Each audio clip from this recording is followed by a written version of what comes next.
for them. Now Oh, stream. good. Now it's live on YouTube. Great. Yeah. Hold a sec, okay, we're trying to figure this out. Thank you. Sure.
Hello?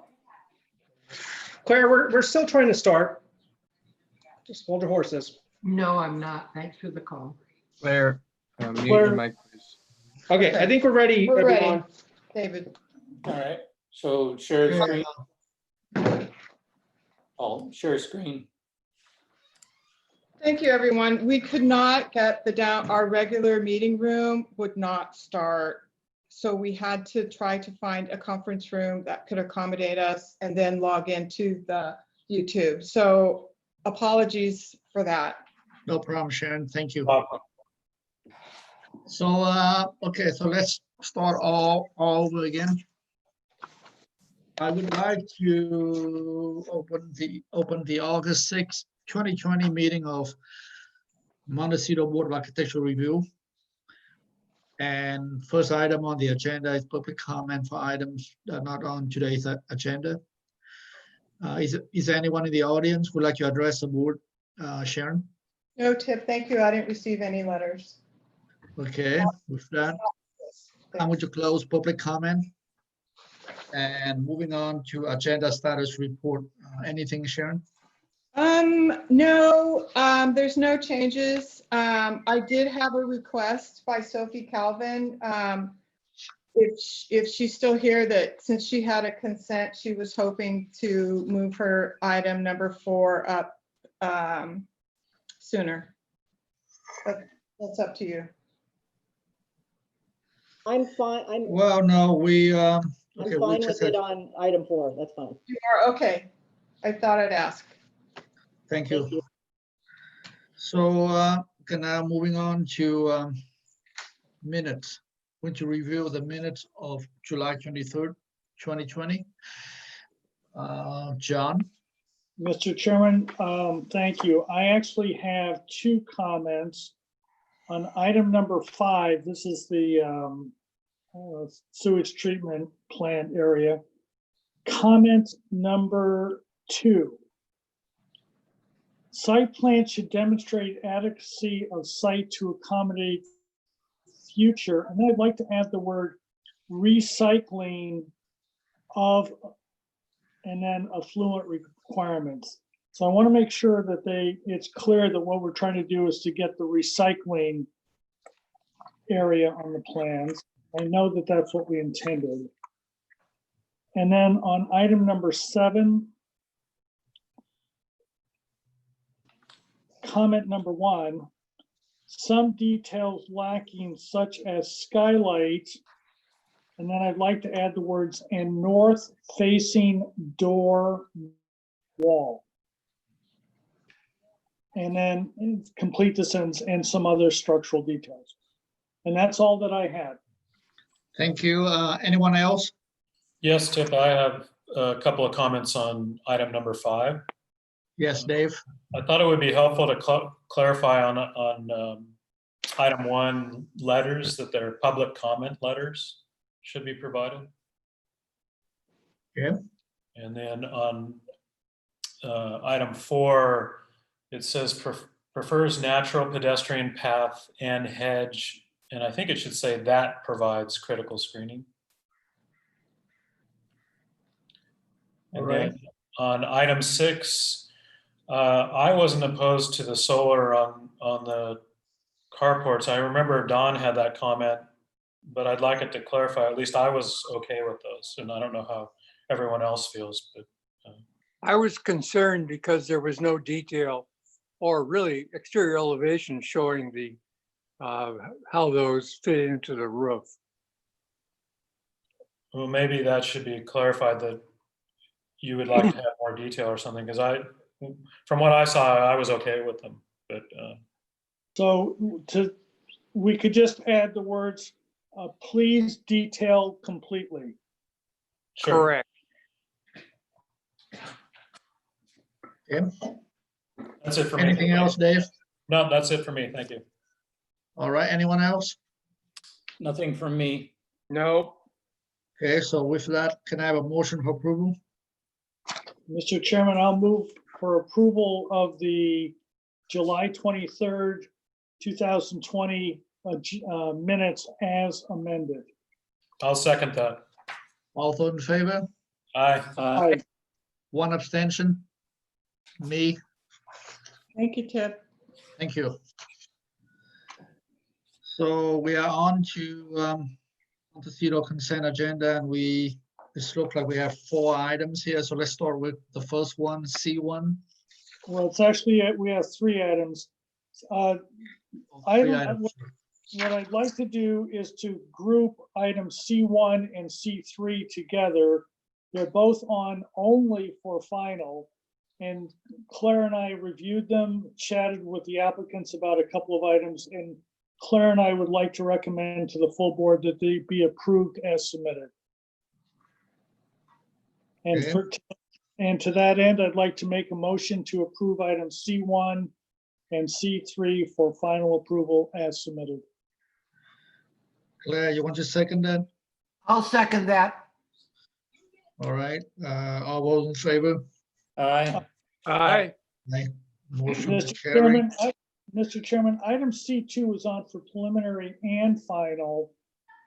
Both Claire and I felt that the drawings were incomplete for a final, but that they were complete enough to receive a preliminary. So I did ask at the time whether or not anybody wanted to make public comment. There were none, but I'd like to recommend that we approve this for preliminary only with the comment the applicant to provide complete final drawings consistent with our checklist. And I'll make the motion. I think that I have to open, let me open public comment on this item. Very good. Thank you, Mr. Chairman. So I want to open the public comment for item C2, 1419 Wine Road. Anyone in the audience who'd like to address the board? Seeing none, Hello? back to the board. So you'd like to make a motion for preliminary approval, John?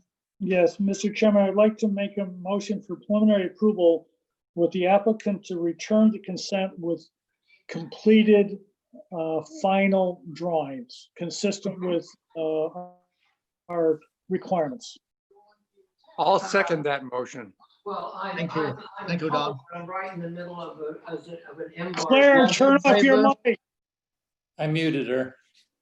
Okay, all those in favor? Aye. Aye, Aye. Motion carried. Thank you. Thank you. Moving on to AMBAR informational briefings. Anything to report from anyone? Nothing from me. Mr. Chair, I believe Sam Mathis is absent. Is this correct? Is Sam there? I don't see him on the list. Thank you. Thank you. Okay. Anything for anyone? Nothing? Nothing. no, Well, I will be stepping down on the last item, number And 10. So Bill, you had to finish up the meeting. Okay, will do. All right, Thank you. thanks. Now a staff update, Alex.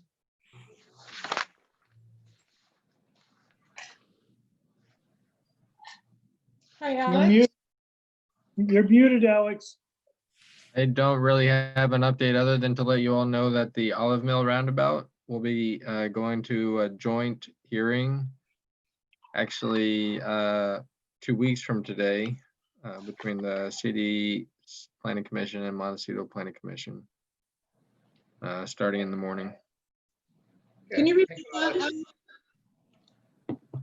The Olive Mill roundabout project will be going before a joint hearing before the city and county on August 20th. Thank you. Thank you, Alex. Great, so we are on to standard agenda and item 1, Van Dyke accessory structure at 6671 Crespi Lane. Is the applicant online? Dell? Yes, yes, can you hear me? Yeah, your name for the record, please. This is Adele Goja. Thank you, Adele. And you are here for conceptual review of a detached accessory structure of approximately 396 square feet. And if you have 5 minutes to make the presentation. All right, I guess we can start with the cover sheet at the assessor's parcel, map up on the top. This is a 1.32 acre lot. It's a little bit larger than the original parcels that were created in that subdivision. It increased in size by about 1/3 of an acre in 1996 by a lot line adjustment between 6671 Crespi Lane and 670 Hodges Lane. 670 Hodges is the much larger parcel there to the, yes, right there. And see if you go down lower on the page, it gives us an overview of what the site looks like today. There's an existing single-story residence, an existing detached accessory dwelling unit, and the area where we're proposing work is to remove a 1-foot high retaining wall and remove a rose garden. And that's the area where we're proposing a detached accessory structure that will consist of a workroom and 3 kennels for private use. My client has 3 large dogs. She's a single woman. These dogs are family to her, and she's with the dogs the majority of the day.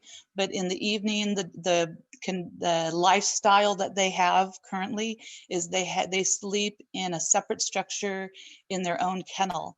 So this is a concept that is the lifestyle that they have today, and we're bringing this to their new property in Montecito. The enclosed area is 396 square feet, but the total gross square footage is 620.5, and that gross square footage includes a covered outdoor kennel area for each dog.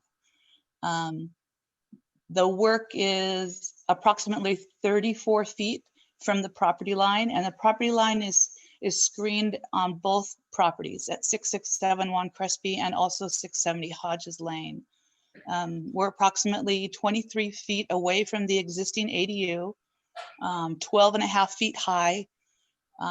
It's a very simple structure. We can go to the floor plan and the elevations if you'd like. The floor plan is plan's on sheet A2. It'll show you the proposed work area, the workroom and the kennels, and then the extension of the kennels to the north, yes, is outdoor covered space. On the next sheet, on sheet A3, shows that the elevations of the house or elevations of the structure. All materials, details, and colors will match the existing ADU and match the existing residence. We're going to be working with the Mason Company, which is a long-standing American kennel company. This is also a product that my client has on another property, and she's been very pleased with the product.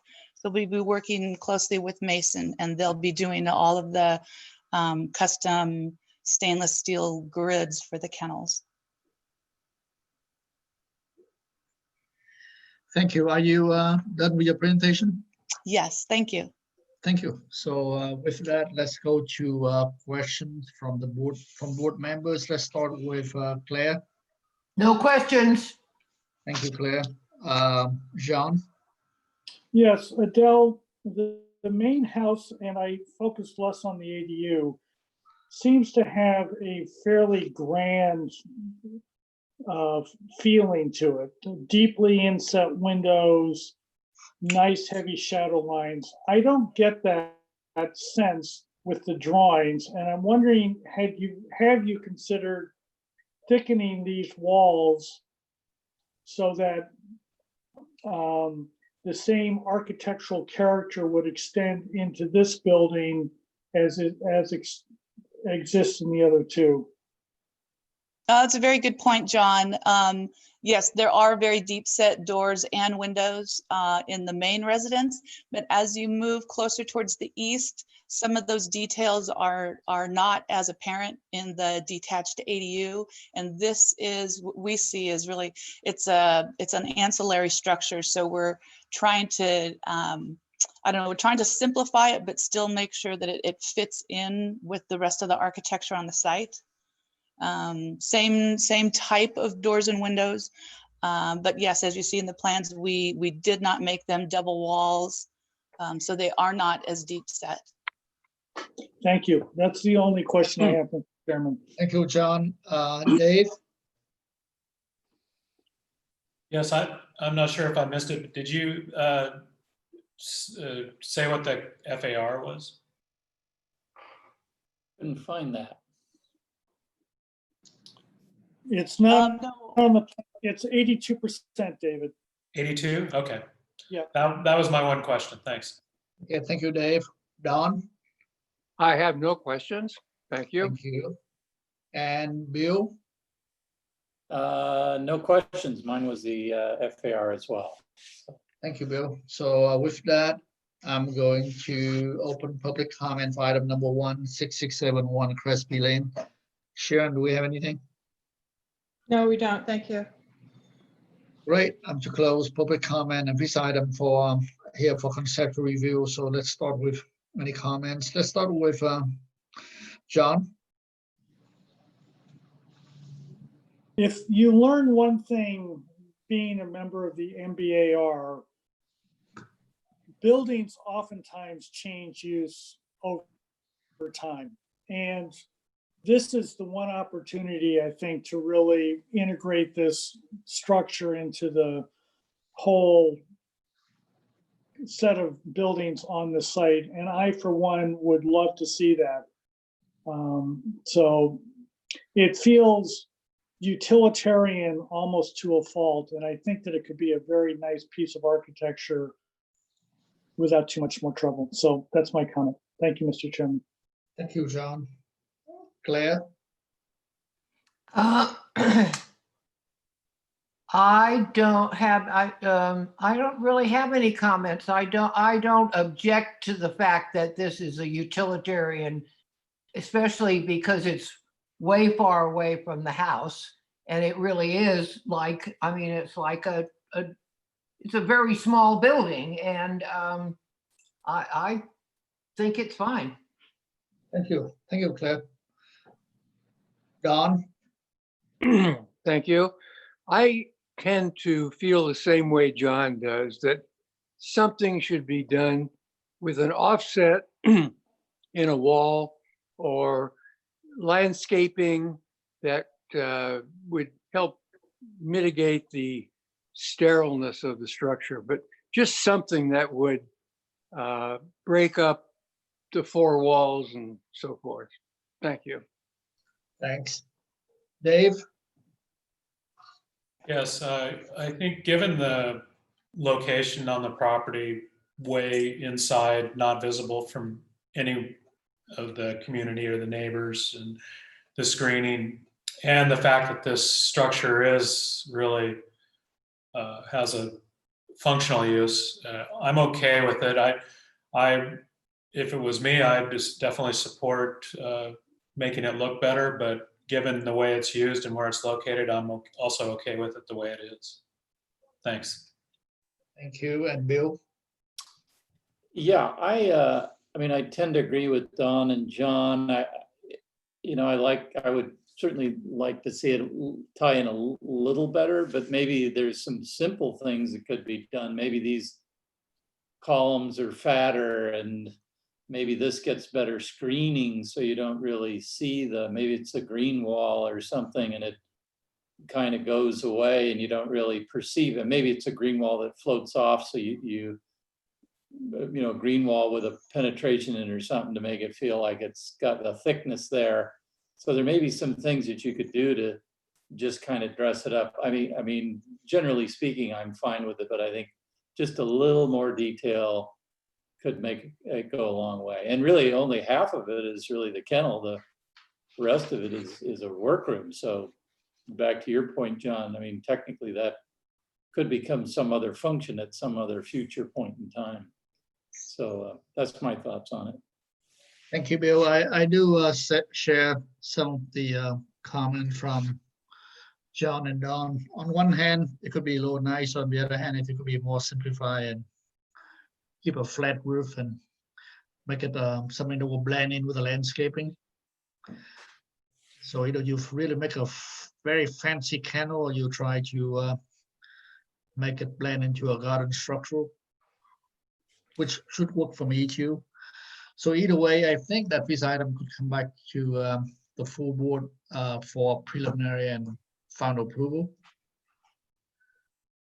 If everyone is fine with that.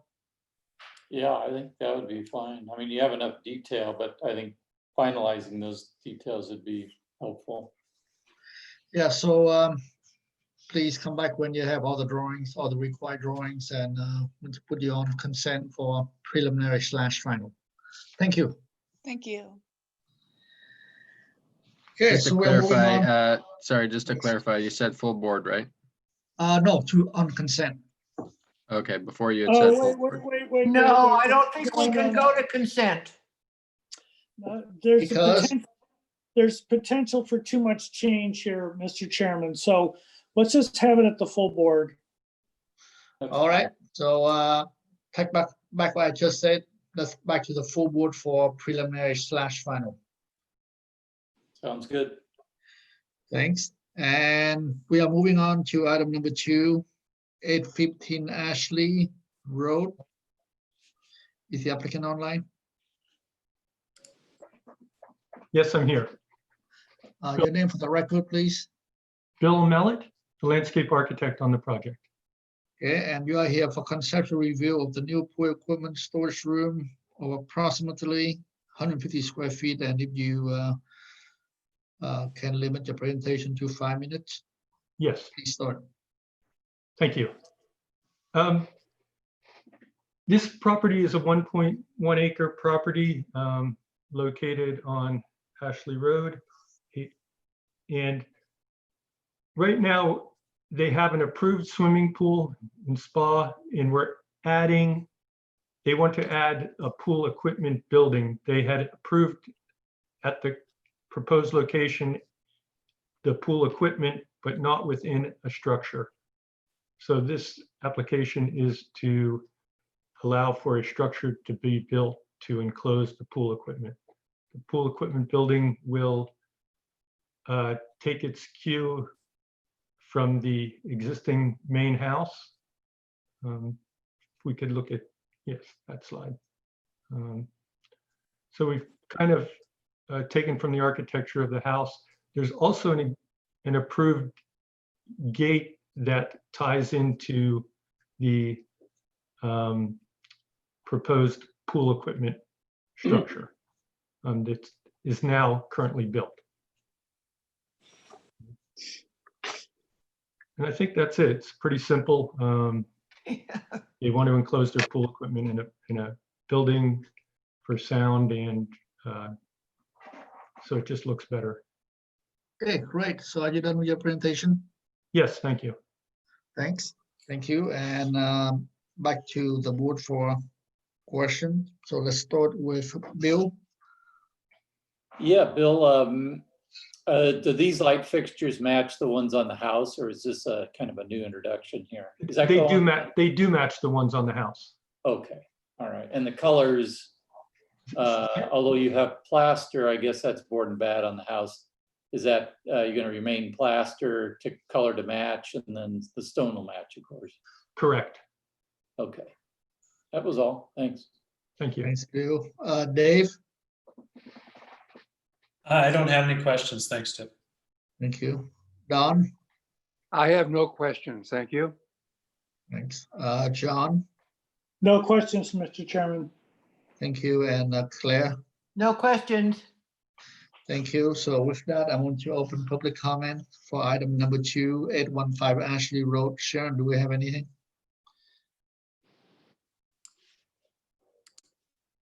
I don't see any letters on this end. Sharon, okay, seems like we have nobody in the audience, so with that, I'm to close public comment and back to the board. This item is here for conceptual. Can So I, it seems to be pretty straightforward, so anyone who'd like to make Can I some just- great can I- comment? this is Alex. Can I just interject real quick? Yes, We're still reviewing this application. We've had it in for a few weeks or so, but one thing to maybe consider in your review or comments is the structure it's a fair amount of development within under the canopy of some oak trees, more so than what was previously proposed in that area. So that is something we are looking at and going to be asking for more information about, is the potential impact it might have on the adjacent oak trees that it's proposed to be underneath. okay, thank you, Alex, good point. So back to the board for comments.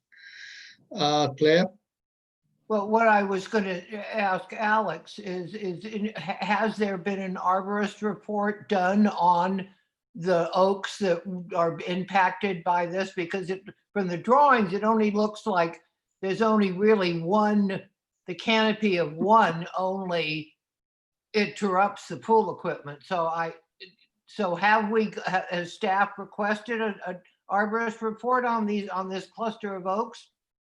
I don't believe one was submitted. I believe we are going to be asking for one. And I guess it's more than just the pool equipment storage room. Is you can see the sort of the shaded area on the plan. They're also doing a fair amount of new, like they're proposing a new spa, I believe, or these. Well, only the pool equipment is on our agenda. So Well, they are doing some additional landscape and hardscape improvements with those stone walls and some other work in that area. so Claire, you have any comments? Well, my comment was going, my comment was is that I think this is a wonderful little building, and that from my point of view, not the planner's part of view, but from my point of view, it should be moved to preliminary final on consent. Thank you. Anyone else has anything more to add to that? No, I don't. I agree. I agree. Okay, so we'll put this back on, this one we'll put on consent for preliminary / final. And thank you. Thank you very much. All right. Move on to item number 3, 2280 Bella Vista. Is the applicant online? Yes, we're here. And your name for the record? This is Jennifer Siemens. I'm the agent for the owner. Are you the only one? No, we have our architect, Nick Stalakian, our landscape architect, Rob Madej, our civil engineer, Mike Viatone, and then we have our project biologist, Dan Mead. I wanted him here in case there were any questions about landscaping near the creek. And then the owner, Tom Freston, is also on the line. Thank you. So it seemed like we did review this item previously on June 6th, no, June 25th, Right. 2020. Bill, do we have a? Yeah, we do have meeting minutes here. Okay, so here we are. We have several comments. Number 1, scratched it out for you, sorry. Nice project, modest proposal, earth tone color appropriate for walls and residence. Number 2, height of the chimney should be reached 30 and lower.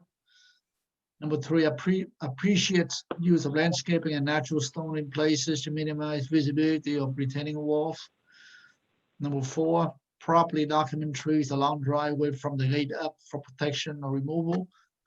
Number 5, look to add more landscaping where possible around lower turnout and driveway. And number 6, a sturdy lower turnaround and properly depict creek channel to ensure it does not impact the creek. So if you can, Jennifer, if you can go ahead and address those comments. Yeah, so I was just going to say, we have addressed all of those comments. The chimneys have been lowered by 4 feet, and I wanted Nick to elaborate on that change. And then we've showed all the trees as requested. They've been documented accurately. Landscaping has been looked at near the fire department required turnaround, and the creek is shown clearly next to that area. We're not going through that area with the turnaround. And I just wanted to point out once again, Dan Mead is on the line because he's been working very closely with our landscape architect on the landscaping on this project. Because I wanted to make sure that everything we do up here passes muster with our biologist.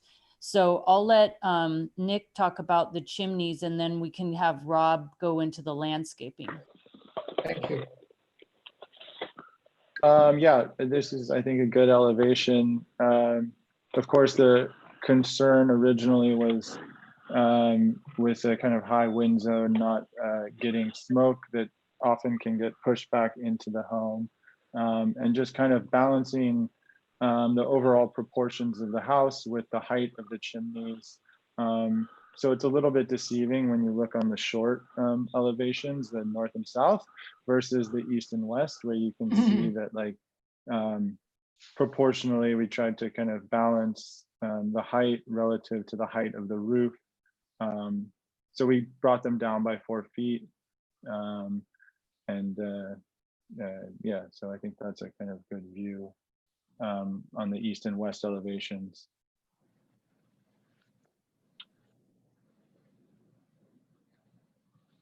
Okay, and Talk about the gate then while you're doing architecture. Yeah, I'm sure we have questions on that, so. okay, you have just civil?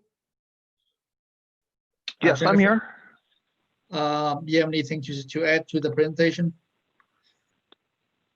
No. Okay, Jennifer, are you, is your team done with the presentation? Oh, well, no, I wanted Rob to address the landscaping. Okay, please.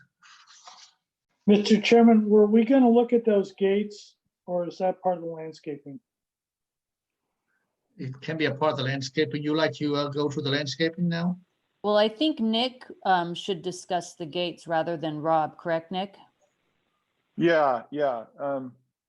In terms of the gates, it's really, we're replacing the existing gates and using just a similar approach to the home and the retaining walls, where we're using a natural material that will really just blend in terms of the posts there, and then the material of the gate will be a wood, a wood clad gate that we intend to kind of let age and really kind of weather, very, very just organic, natural feel. So nothing flashy.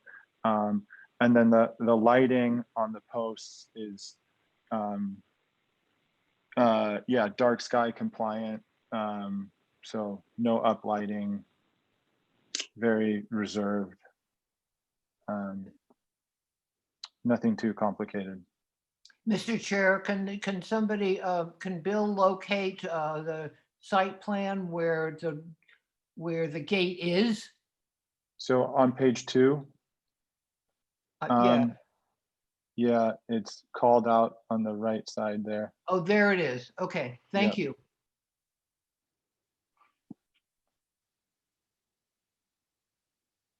Okay, should we go to the landscaping? Okay, Rob Madej joining the conversation. Thank you all. If you wouldn't mind moving the sheets down to the landscaping set. I'm not sure what page it'll be on, but it'll be clear when you land on it. Is it color? I think page 9. Should be in color. Oh, it's civil there. Uh, Not seeing the pages aren't coming up for some reason. I don't know why. Okay, well, here's page 9 is, Yeah, they're showing blank. Mine is showing, you, Mr. Chairman. I think it'll just take a minute to load.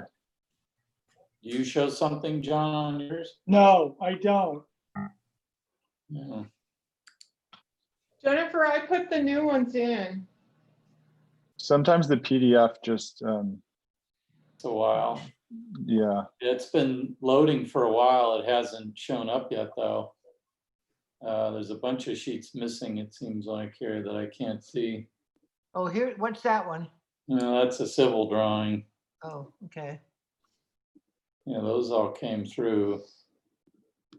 Mr. Chairman, I had the same problem. I'm wondering if the applicant could separate out just the landscape drawings, email them over to Sharon, and we could get them pulled up maybe after the next item or two. And so we have a complete something to look at. Yes. Jennifer, can your team do that? Yeah, we can do that. Rob Just or Nick, do you want to separate- do that? Send them to me. Separate out the landscape only. Yep. Rob Okay, or so- Nick, just send me that and I'll send it to Sharon. Okay. I just sent it to you, Sharon. Oh, okay, great. I'll, Just send it to my email, Sharon, if you want. oh, I will. Thank you. I'm gonna go run down. I'm gonna be absent for a bit. Mr. Chairman, can we go into item 4 then and then come back to this? Rob, can you email to Bill? Yeah, I could have you do that. Well, if you can email to Bill, maybe you can do it right now. Sure. Yeah. That may work better because I'm up on the 3rd floor. Okay. Yes. Yeah, so it's B Wolf at Pacific Architects with an S, inc.com.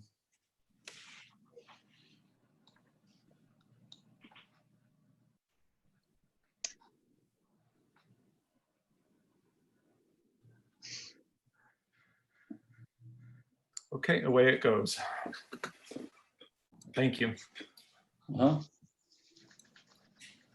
Well, hopefully it will show up instantly. Well, maybe we could just move on to the next one and come back. Yeah, if not, then we can move. Is that a big file? It's around 10 megs, yes. Okay, we'll take a while. That's not that big. We'll give it another 10 seconds, and if it doesn't come So, through, then we'll, Tip, may I say something? please. Sharon, so maybe I'm being a little redundant, but I wanted to let our applicants and everyone else who's attending today know that they are on YouTube. They're being streamed.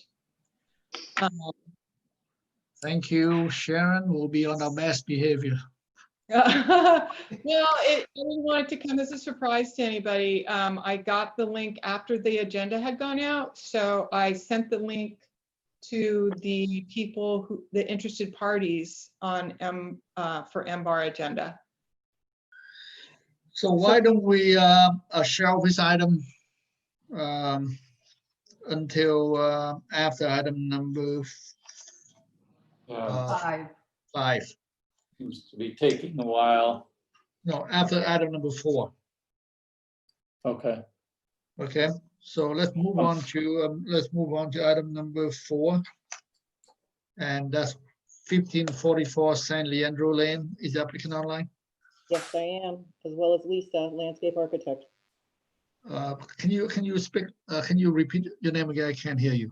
So Sophie Calvin and Lisa, the landscape architect, will also be addressing plans.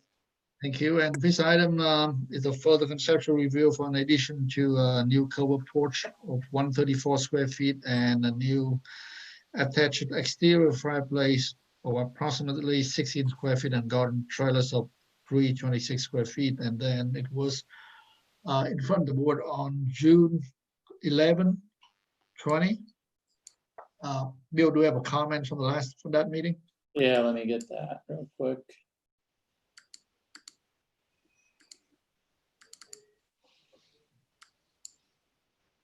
Yeah, so we had 8 comments. Number 1, architectural is acceptable, further study fireplace. Landscape plan has improved from prior iteration, but still too much hardscape. Look to further reduce extent of hardscape, calculate increase in hardscape surfaces compared to existing development. Consider adding larger trees into the driveway area if an entrance cannot be eliminated. Need to soften hard edges of hardscape. Consider concrete pavers with wider joint to improve permeability. Still concerned with corner driveway entrance and does not support it unless previously approved. Determine with road division if curb cut is legal. Number 7, restudy roof design for master wing with simple gable roof. And 1 member concerned with massing of the new additions. So, Sophie, would you like to address those 8 comments? Please, thank you, Chair. I would like to start with the photographs, which is the second page, Bill.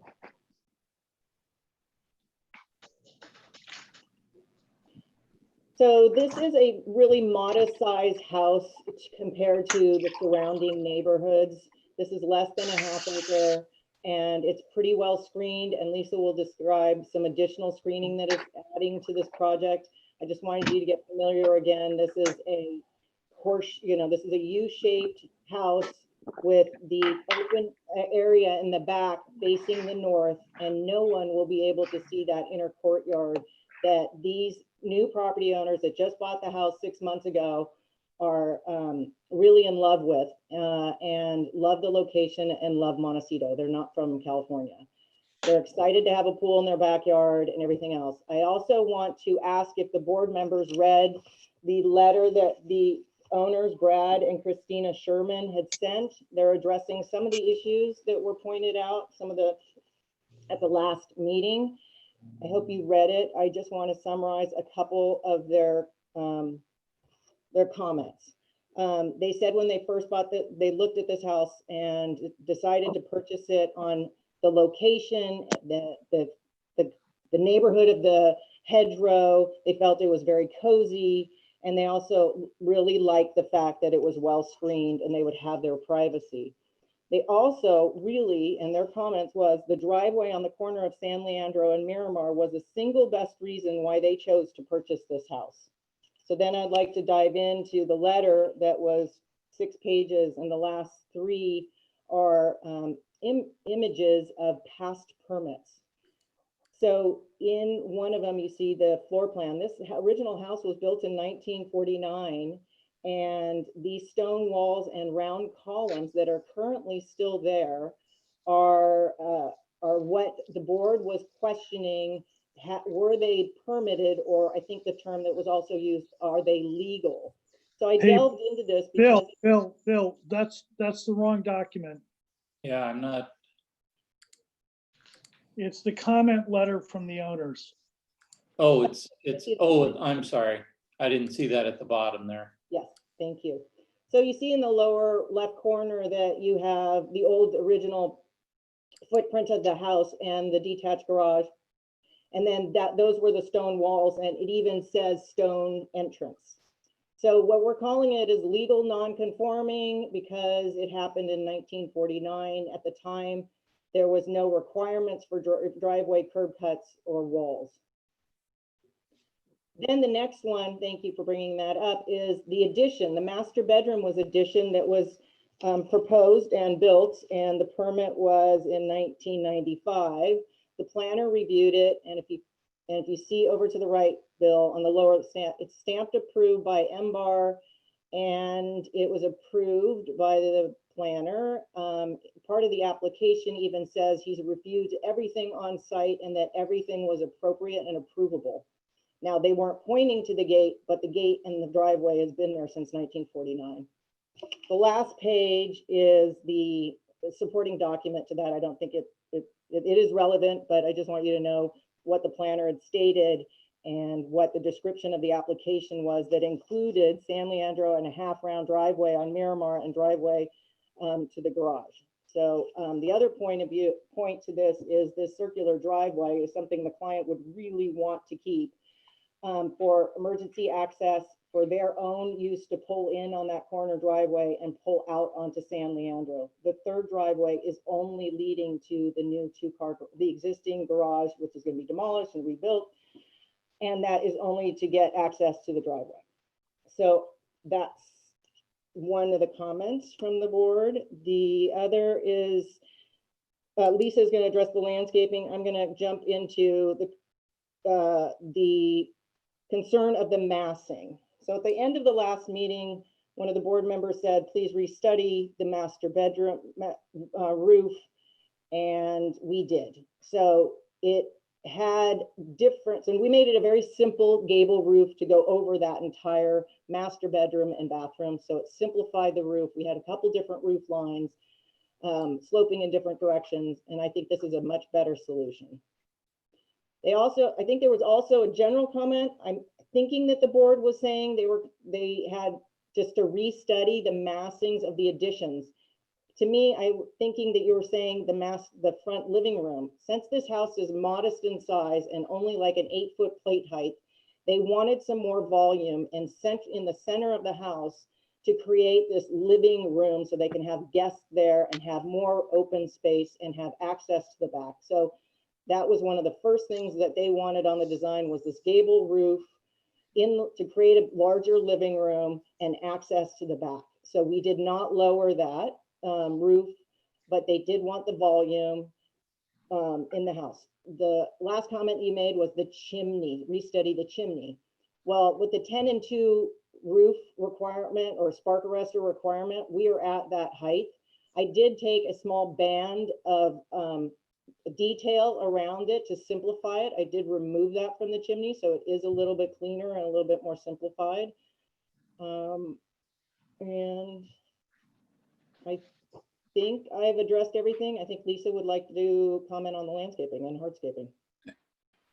Hi, this is Lisa Rochi, landscape designer for 1544 San Leandro. If you could go to sheet L 2.0, please. This is in relation to comment number 2, that there's still too much hardscape, and I have a graphic to show the original or the existing.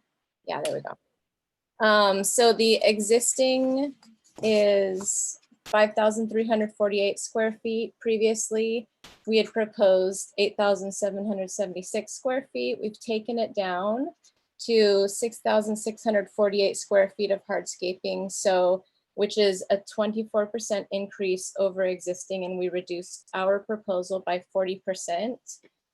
We did that by removing at the driveway, at the garage. Yep, we removed the pullback. We removed that portion at the motor court. On the east side, where we had proposed a bocce court, walkway, and patio, we're choosing to keep the existing mature landscape and basically just kind of refresh the gravel walkways. And we removed a walkway just south of the, at the pool, we removed and replaced some of the pool deck with walkable ground cover under the pergola and at the fireplace. And then at the southern wall at San Leandro at the motor court, we increased the planting and took out a walkway just to the south of the patio in the southeast, or the southeastern corner. So we've feel like we've reduced the hardscape significantly. Also to note, the existing driveways are chip seal, and we propose that the new driveways will be gravel over compacted road base. So hopefully a little bit more permeable. Comment number 3, consider adding larger trees to the driveway area. That'll be sheet L1.2, the tree plan, please. So before the 3 trees at San Leandro at the motor court, we did have loquats, and the owners saw pink trumpet or tababuyas at Miramar, which is really close to here, and liked them. So we've replaced, we've switched those out, and we also along San Leandro have we have olives and we have fruit trees as well. So we have screening, and then across the street, the neighbors' oak trees actually come over the street and even kind of onto our property. So there's a lot of tree coverage in this area. Number 4, need to soften edges of the hardscape. The owners have a real kind of clean contemporary, and you can go to sheet L1.0 for this, kind of a clean contemporary aesthetic, but they love lush plantings with seasonal color. So we have at the motor court, we increase the planting and we radius the edges. At the pathways between the house and the different parking areas, we have pavers, mostly with planted joints. Near the trash area, we did use gravel. The bocce court, which was kind of more formal now, is kind of organic and looser. We have citrus and olives over here and gravel paths. Let's see. Number 5, consider concrete pavers with wide joints to improve permeability. I kind of just addressed that we are both swapping out the driveways. You can stay on sheet 1.0. Yeah, so in terms of permeability, we're switching out the chip seal driveways for gravel on road base. And then where we have walkways, we have planted joints, we have gravel joints. And then also the patio in the southeastern corner is bluestone set on gravel. So those are my comments for the landscape. Mr. Chair, will you do me a favor? This is Sophie Calvin. Will you give me 15 seconds? I just missed one other item that was one of your comments at the last meeting. I'd like to address that. Did you say that again, Sophie? I can't hear you. Sorry, Bill, could you go to A4? And Mr. Chair, I wanted to address one of your comments made at the last meeting. It's page A4, shows the screening along the eastern side. The board last time brought up an aerial photograph and thought that the neighboring 2-story structure was kind of looming, and in there you could see in these photographs that it is well screened on that east side, and all of the screening is to remain. So I just wanted to address that for you. Thank you. So are you done with your presentation? Yes, thank you. Great. So let's go back to the board for questions. Let's start with Claire. No questions. Thank you, Claire. John? No questions. Thank you, John. Don? No questions, thank you. Thank you. Bill? No questions. And Dave? No questions, Ted, thanks. Thank you. So with that, I'm going to open public comment for item number 4, 1544 San Leandro Lane. Sharon, do we have any letters from anyone? Only the letter that was, oh, no, we have another letter that was submitted. Mr. Chairman, I submitted a letter. This is John Watson.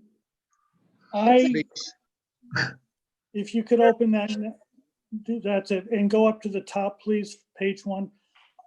Mr. Chairman, I was concerned about the number of driveways, as I'm sure I made clear. And so I wanted to go on out and visit the general neighborhood, which I did. And I was surprised, actually amazed, at the number of curb cuts into individual properties in this area. I walked by about 4 or 5 blocks, and 3 curb cuts is average. It may even be a little lower than average in this neighborhood. It's amazing how many curb cuts there are. So that's number 1. Number 2, I then walked up and looked at this pillar, and Bill, if you can zoom in on that right hand, I don't know if you can get up to it, that photograph on the right hand side, and look at that. I could not figure out what those letters were, so I went back, and now Bill, if you could go and show sheet 2 and 3 together, please. Try to get both of them to show at the same time, please.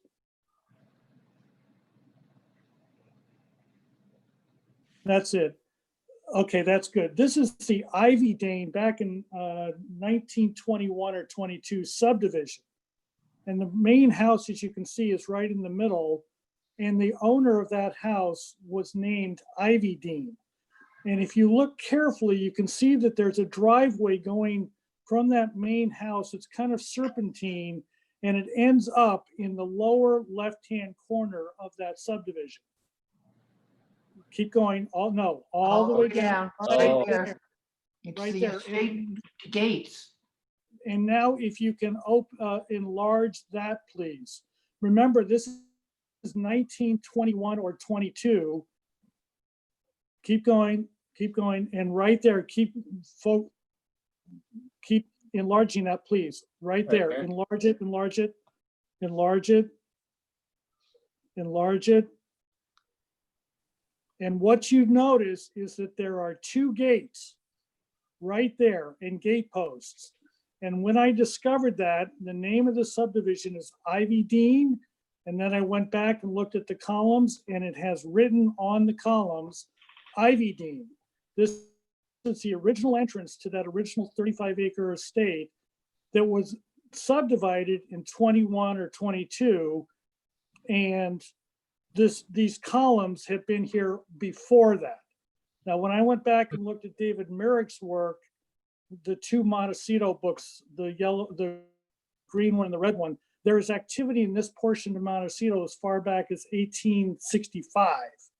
So I suspect that these gates and the small walls associated with this are not, as Sophie said, 1949, but probably more like 1880, 1900, something like that. And that they've been there since then. They are historical, and that there's no reason to believe that there was no need to have them permitted at that time. And it's just rolled. There's no zoning ordinance at that time. So it's just gone from time to time. So my concern about that, for me, was erased when I realized that these are at least 100 years old. Thank you, Mr. Chairman. That's all I have. Thank you, John. Good work. Yeah. And Okay, actually, so, yes, if you go back and look at Sophie's site plan, notice that angle where that is right there, and go back on page 1 of Sophie's plan, please. Page 1, there's a little photograph all the way to the top. Oh, Yeah, there it is, right there. This All one the here. way, This one here, maybe? no, all the way up, right there. And focus in on that photograph. You're going to see that that's got exactly the same curb cut shape that was on the original Ivy Dean estate. Yeah. So that's all I have to say, Mr. Chairman. Thank you. well, thank you for your letter and your exceptional work on this, going back to 18 something. Sharon, do we have anyone else? No, we do not. Thank you. Okay, so with that, I'm to close public comment and back to the board. And this item is here for further conceptual. So let's start with John. Mr. Chairman, after doing that field work that I did and then reviewing the drawings, I am okay with this project as it's being submitted today. Thank you. Claire? I'm going to concur, and I just want to say something about the work that Sylvie Kalpin has done on this project, and it's really great. I mean, you've actually responded to all the concerns that we had, and your landscape designer has done a great job, and I am ready to move this on. Thank you, Claire. Don? And welcome to the welcome to the owners, welcome to Montecito. Don? Yes, I concur. I think Sophie's done a very good job. And I want to thank John for all his time researching that. That's incredibly interesting. Thank you. Thank you, Bill? Yeah, no, I concur too. Thank you, Sophie, for looking in and making those adjustments to the roof. I think that's a great improvement. Looks really good. And thank you, John. That's cool. That's a neat little piece to present to the owners, Sophie. Thank you. And Dave? Yes, I agree that the refinements to the project are really great, and the research that John has done just makes me feel better about that corner access, definitely. So I can support the project. Good. So this item, should it go back to the full board? No, So we can put it on to a consent for preliminary / final. Mr. Chairman, I do want to say something though, and as you know, I kind of gave a whole bunch of kudos. The question that arose in my mind when I did this is, should that wall and gate somehow receive a historical designation? Well, that's a different issue completely, and I think that the county can take it up with, the applicant can take it up with the county. Thank you. That's all. Thank you. Thank you, Sophie. So now let's go back to item number 3. See if I've got an email here. And that's 2280 Bella Vista. Can you open the email, Bill? Yeah, so Rob, you sent me 2 emails. Which do I use? Bill, whichever one pops up sooner, one's a download link and one's the actual attachment. Oh, okay, looks like this one worked here. I'm gonna download it into the file, item 3. Just so we have it there.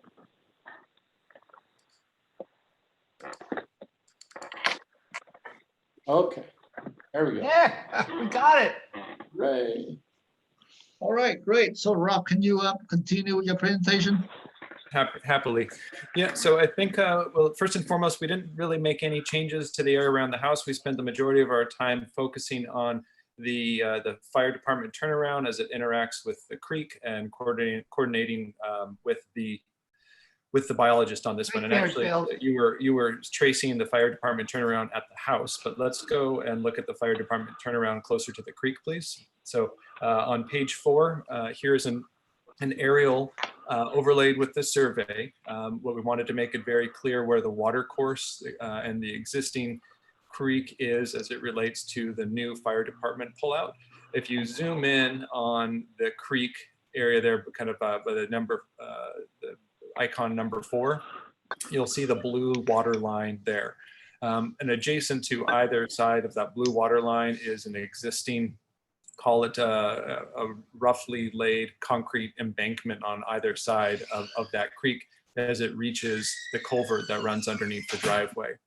And then you'll see that double parallel white line for our new wall location. Wall heights are located and noted on that. So it starts at 1 foot, it wraps up to a height of 7.5 feet at its highest corner, and then swoops back down to 1 foot as it parallels the driveway. And you'll see a 16-inch oak tree that sits at the inside edge of that radius. We've also, so thank you for taking note of that. If you go to the next sheet, we have some site photos here. So sheet number 5, when you have a moment, thank you. And if you, the photo that's centered on the screen there, on the top row is of that 16-inch oak tree, which is very close to that wall, but again, required for fire department turnaround. And also down below, photos 4, 5, and 6 show you the rough character of the driveway and its associated, the associated landscape around it. You can see that it's essentially sandstone with some very tough native plants clinging to whatever soil exists in that area. The next sheet, sheet 6, shows those existing photos, but with the proposed improvements and how we're handling that from a landscape perspective. Thank you. So, so the top pair of images shows our turnaround and that existing oak tree and how that turnaround works its way onto the site and is separated from the watercourse. We've worked very hard to make it as tight as possible, but also acknowledging the fire department requirements there. That oak tree may be impacted through this construction process, and that's something we can let the biologist Dan Mead reference and give some impact on, some input on rather. And then also in terms of screening that wall and that tall 7.5-foot face, which for better or for worse, it's actually quite invisible from many places, all the way up Bella Vista. It isn't until you're entering the property that that wall and that height reveals itself. And the way it works out is that tall 7.5-foot exposed face is actually tucked so far back into the site that you'd be hard pressed to see it from really anywhere on either property and from points below. But to further screen that wall, which will be a plaster wall, we coordinated with Dan, and he'd like to see something native there. We had thought initially to be some sort of tight creeping fig, but because of the proximity of the watercourse, he wanted something native, so we landed on a native California vine. And so we'll work on exfoliating that, training that to spill over the wall, and potentially, depending on the construction of the wall, have it climb up the face of the wall. And if you zoom out just a touch, Bill, also giving you a sense of the character of the existing driveway and what the repaved driveway is, and how in fact there isn't really much opportunity for for landscape improvements in that area. Okay, thank you. Are you done, Rob? Yes, thank you. All right, so with that, I'm to go back to the board for a question. Let's start with John. Yes, Mr. Chairman. Bill, can you go back to the sheet that has the picture? Next one down. I'm looking for the, no, I think it's the next one. It's the one with the driveway being shown. Keep going. One more. That one. Thank you very much, Bill. I don't think that looks like 16 feet to me. And I'm wondering if you can tell me whether or not that lower right-hand corner really is showing 16 feet or not. This is Mike Viatoni, the civil engineer. And yes, I can confirm that it is 16 feet. We're working within the limits of what we've got there. And again, we've got what the fire department required us to do. And we met with the fire department several times at the site, and they recognized the difficulty of actually getting here and providing roads that meet their standards. And so they gave us some flexibility in what we were doing, both in the turnout by the tree as well as the rest of the road. So is it truly 16 feet, or is it they're willing to allow you to have less than 16 feet? The road is, I'm measuring it right now, the road is going to be 14 feet. Okay, very good. Thank you. Certainly. That's all, Mr. Chairman. Thank you. Claire? Nothing. I've got nothing to add. Thank you, Claire. I actually like the fire turnaround. Great. Dave? I don't have any questions. Thank you, Dave. Don? I have no questions. Thanks. Thank you. And Bill?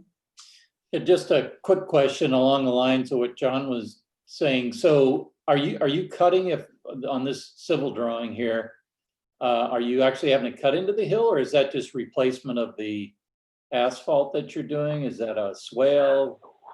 What's happening there?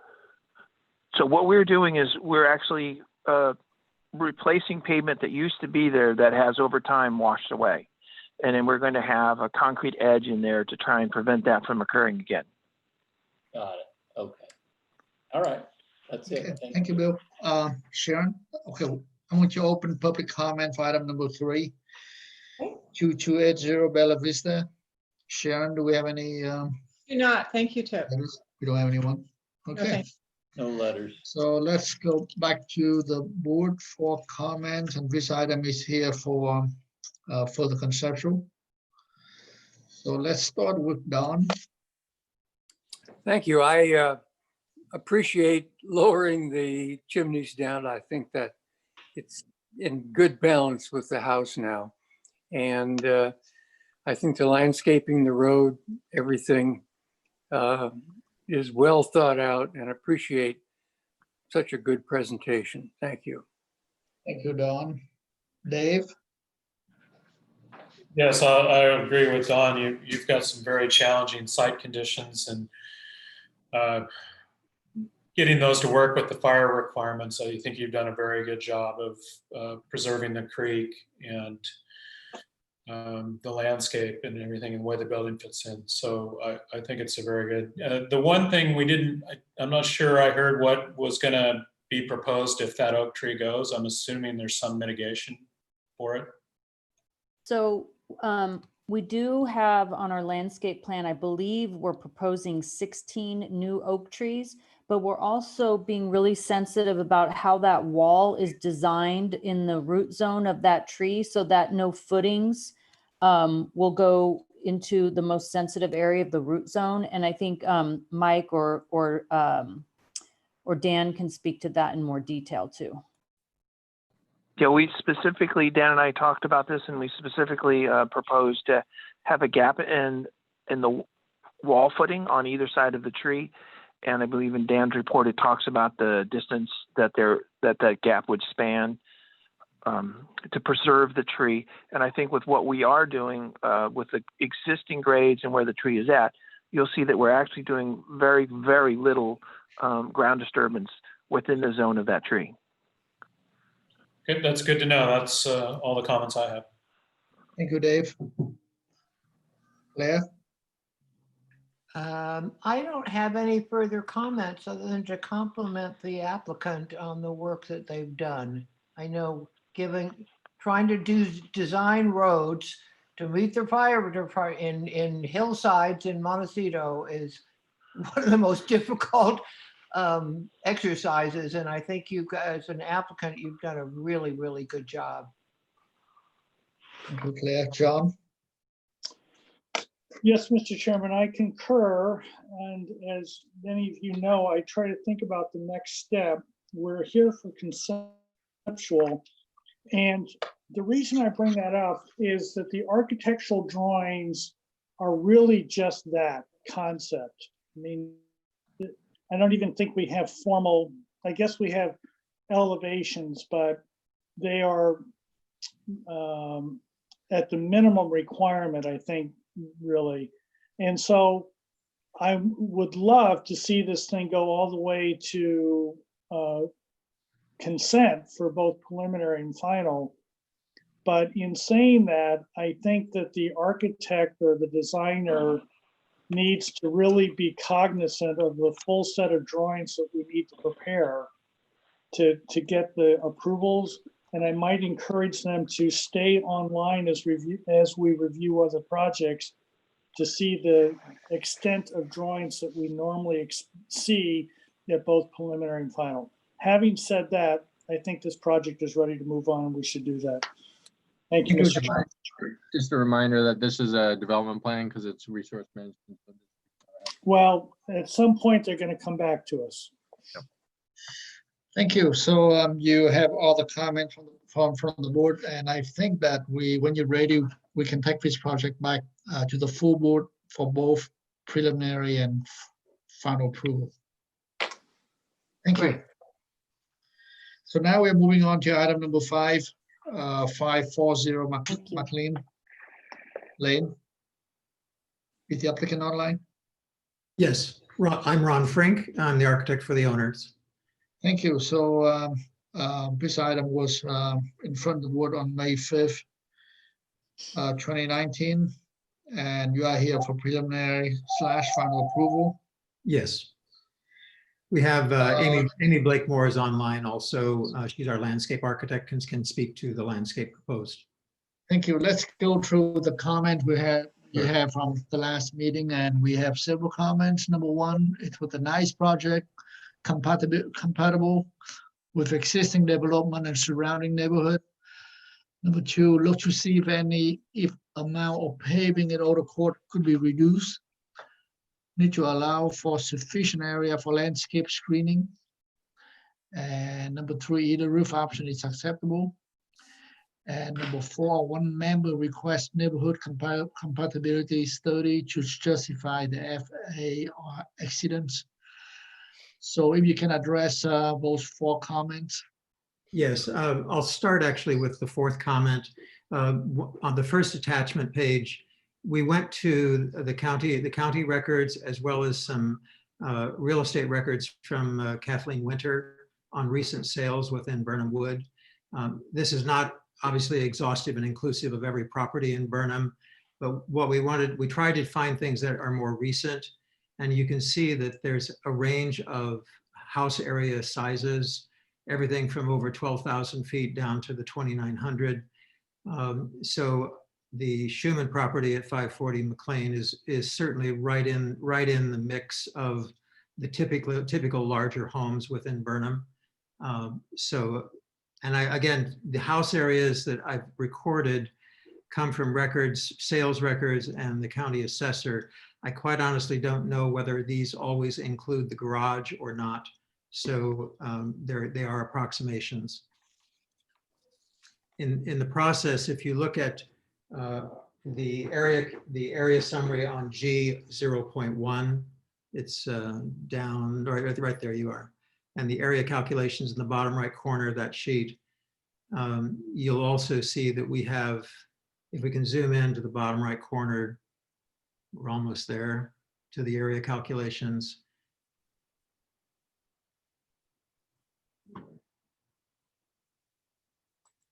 You'll see that we have downsized the proposed ADU from the 620, I can't read the number here, but 620 something down to 429.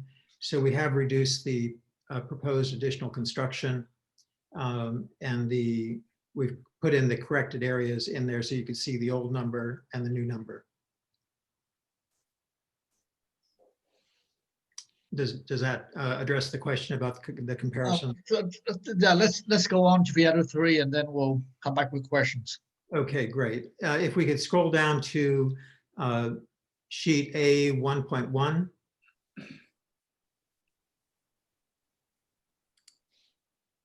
Those are our door schedules and fixture schedules and that sort of thing. Keep going, go down. No, a lot here. That's the survey. Then the demo site plan, and the next one should be the real site plan. Oh, 1.1, okay, there we go. Next one. There we go. Okay, this is the proposed site plan. And in fact, if you wanted to include the sheet before this with this one, you'll be able to see the comparison of the existing site plan to the proposed site plan. And then we can zoom in accordingly.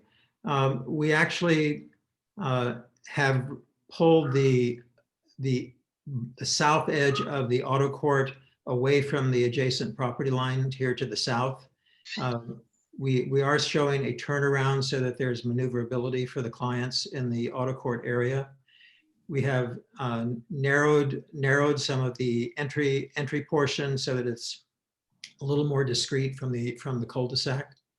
And we've introduced new garden walls of different heights that will screen the trash enclosure and help create more of a gateway from the cul-de-sac into the actual auto court. And you'll see on Amy's site plan that she's bringing in some really great sized trees that will flank the neck between the guest parking and the turnaround area of the auto court itself. Yeah, the L1 is the landscape plan. And you'll see that she's coming in with some great sized trees to flank the actual entry portal and to the kind of gateway trees on either side of the drive from the cul-de-sac coming into the auto court itself. She also, and I'll let her speak in more detail, but she's also coming in with additional hedging along really the west, the south, and the east edges with new hedge material to ensure that the whatever gaps there might be with the existing hedging will be filled in completely. Amy, are you there that you want to speak to Yeah, this? I'm here. So there's an existing ligustrum hedge that's planted a couple feet above finished grade at the northwest corner. You can see it on the plan there. To the south of that leg, there's some escallonia hedge, which is really overgrown and woody and terrible and very transparent. So we're going to remove that, replace it with some nice mature ligustrum so that can fill in quickly. We're also layering up at the motor court with some good sized olive trees. We've got some leptospermum flanking the entry, and then also some magnolia little gem to kind of, again, buffer up the screening between the properties. That's the number 31 on the call out there on the left side. We are leaving the property open to the golf course side at this point, but all the sides that neighbor adjacent properties, we're making sure there's a nice solid screen there. We're also proposing removal of 2 sycamores that are on site and all of the existing Pyrus Kawakami. The owners want to transition to a lower water demand landscape. We will be mitigating for the removal of the sycamores with oak trees. We've got a few different sizes. We're going to pull in some 24-inch box trees that'll be put in south of the proposed ADU to buffer it from the golf course side on the south. And also there's an existing oak grove on the east side of the property that we're going to underplant with some new smaller 15-gallon material to kind of reinforce that grove. The existing landscaping that's there was really poorly maintained and is really dated. So we're just going to basically start fresh with the landscaping throughout. One quick comment. The landscaping that is on site now, the original landscaping, there was extensive lawn areas surrounding the house. Correct. Most of those have been removed. We've really restricted the lawn to a very small area, kind of in the southeastern end of the site. And then there's layered landscaping, gravel paths. The original house had a number of terraces, stone terraces, mortar set stone terraces that with mortar set stone sidewalks that connected everything. If we could scroll back up to the demo site plan, that should be sheet A 101.0.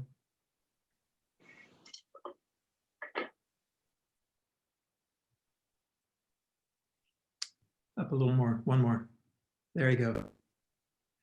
Or that's the existing, the dotted lines that surround the outboard exterior of the house. You'll see all the rambling connecting sidewalks and terraces. We are putting in some new stone terraces, but as you see on A 1.1, the next sheet, the terraces are nicely sized to serve the rooms, the adjacent rooms, so that there's more indoor-outdoor living. And you'll see that on the east end of the house, the large, what I'll call family terrace, is going to have an outdoor arbor portal structure for some shade and protection for outdoor dining from the rogue golf balls that seem to find their way in. Thank you. Are you done? One other quick stage on you said that either roof was acceptable. If you go to sheet A 3.1, you'll see that and the roof plan shows the new roof plan, which is the standing seam metal roof.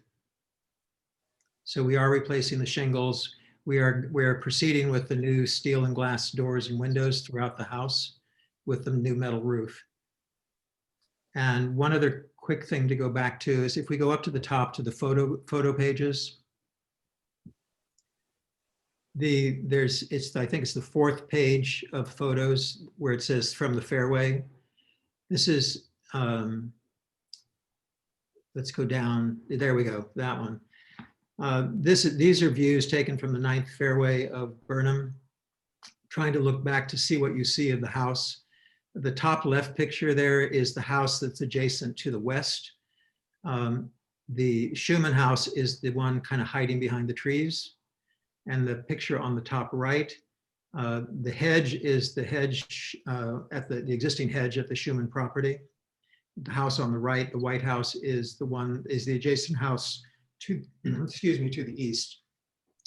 The two lower pictures are a little closer in, where you can begin to see pieces of the Schumann house between the pine trees over the hedge. And that's pretty much the area where the new ADU will be placed.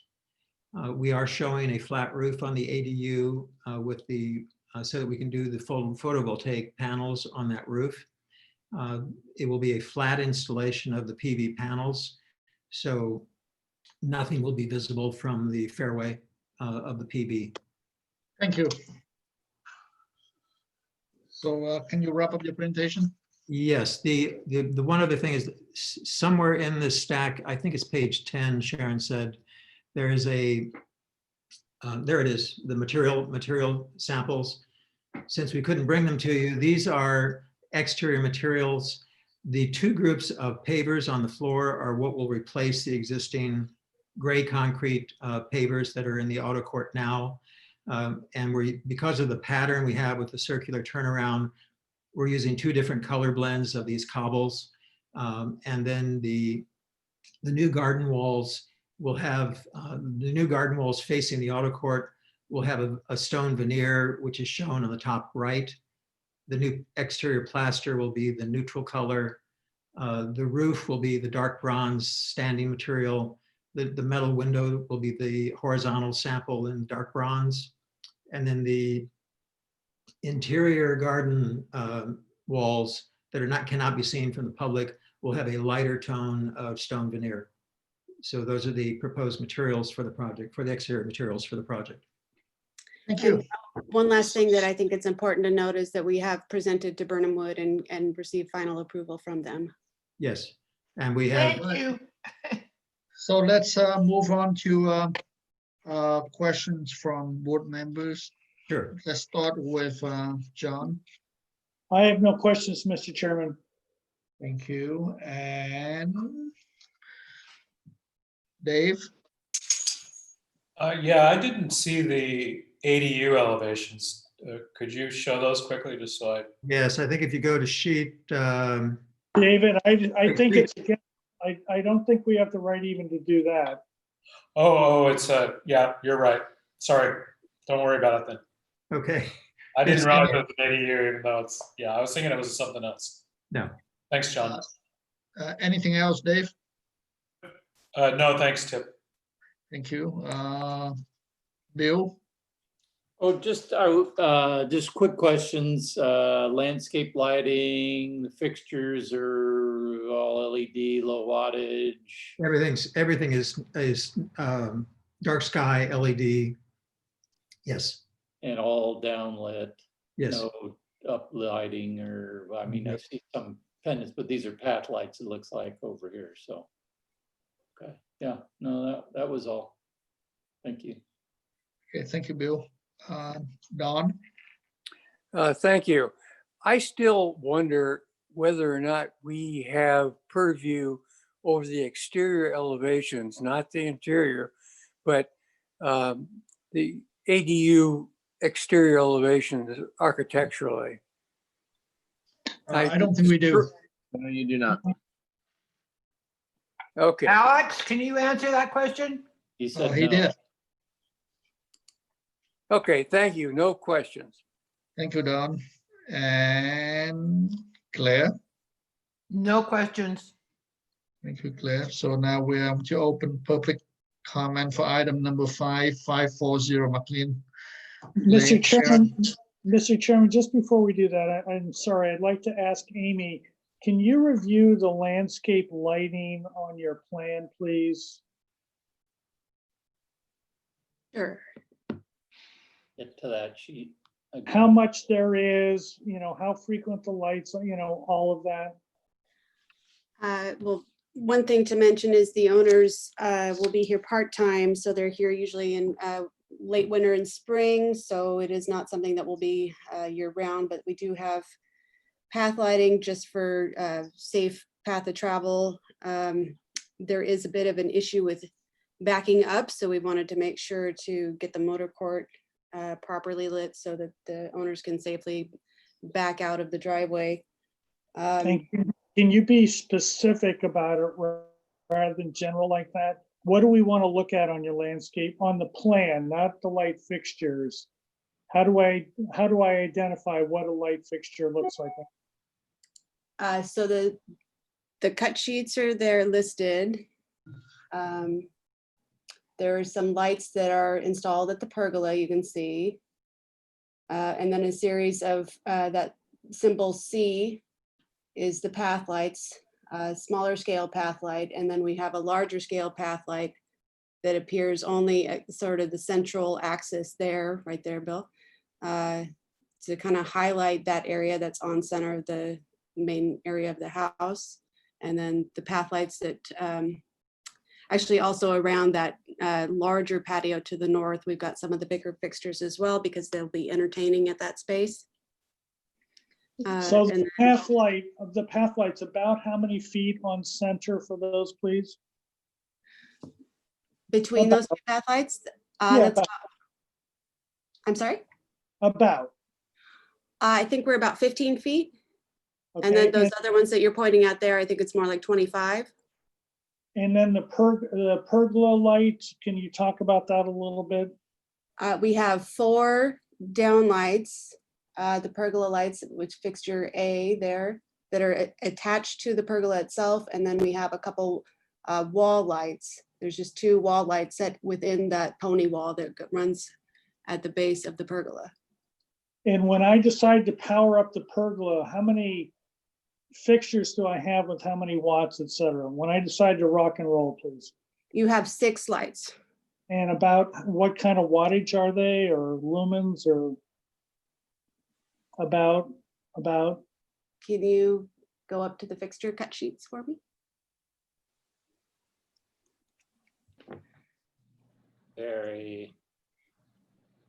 We're 3.5 watt to 6.5. 3.5 Very good, to thank you. 6.5, yeah. Thank you very much, Amy. Okay, thank you. Thank you. If I could make a comment, one quick comment is all of the path lights, once you're beyond the auto court, all of the path lights around the house, the garden level of the house is, the finish grade is set well down from the 11th fairway.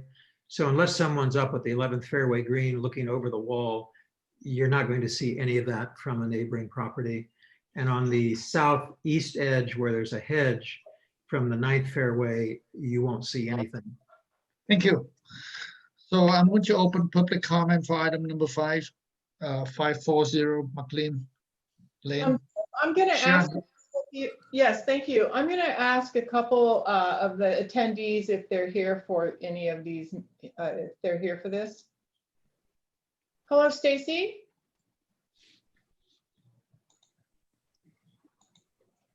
Stacy, yes, I can hear you. I'm here.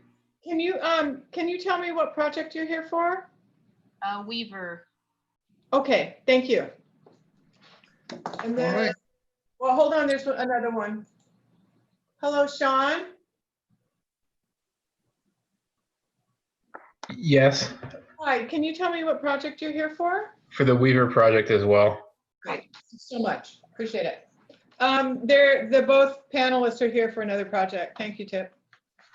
Okay, so I'm to close public comment and back to the board for consideration. This item is here for preliminary / final approval.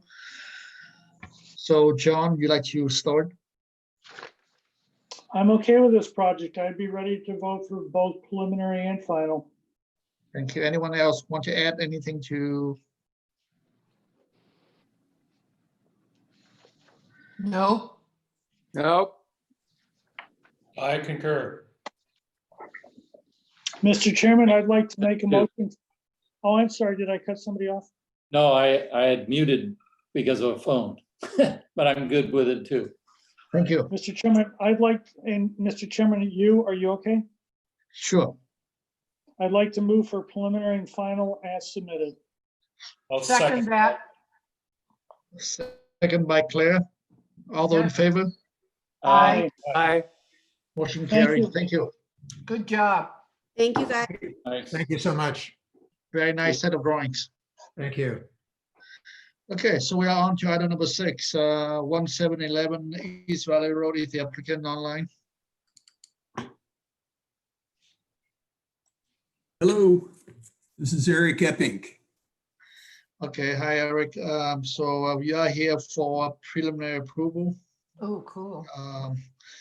And this item was heard on April 30th, 2020. Bill, do we have a meeting minutes from the last meeting? Yeah, let me bring those up. And Alex, I assume this item went in front of the planning commission? It did, sorry, and they got their variance. Okay, thank you. Okay, so we have a couple comments. Number 1, project is appropriate. Number 2, majority of the MBAR members believe height variance is acceptable due to the base flood elevation requirements and steepness of the roof pitch.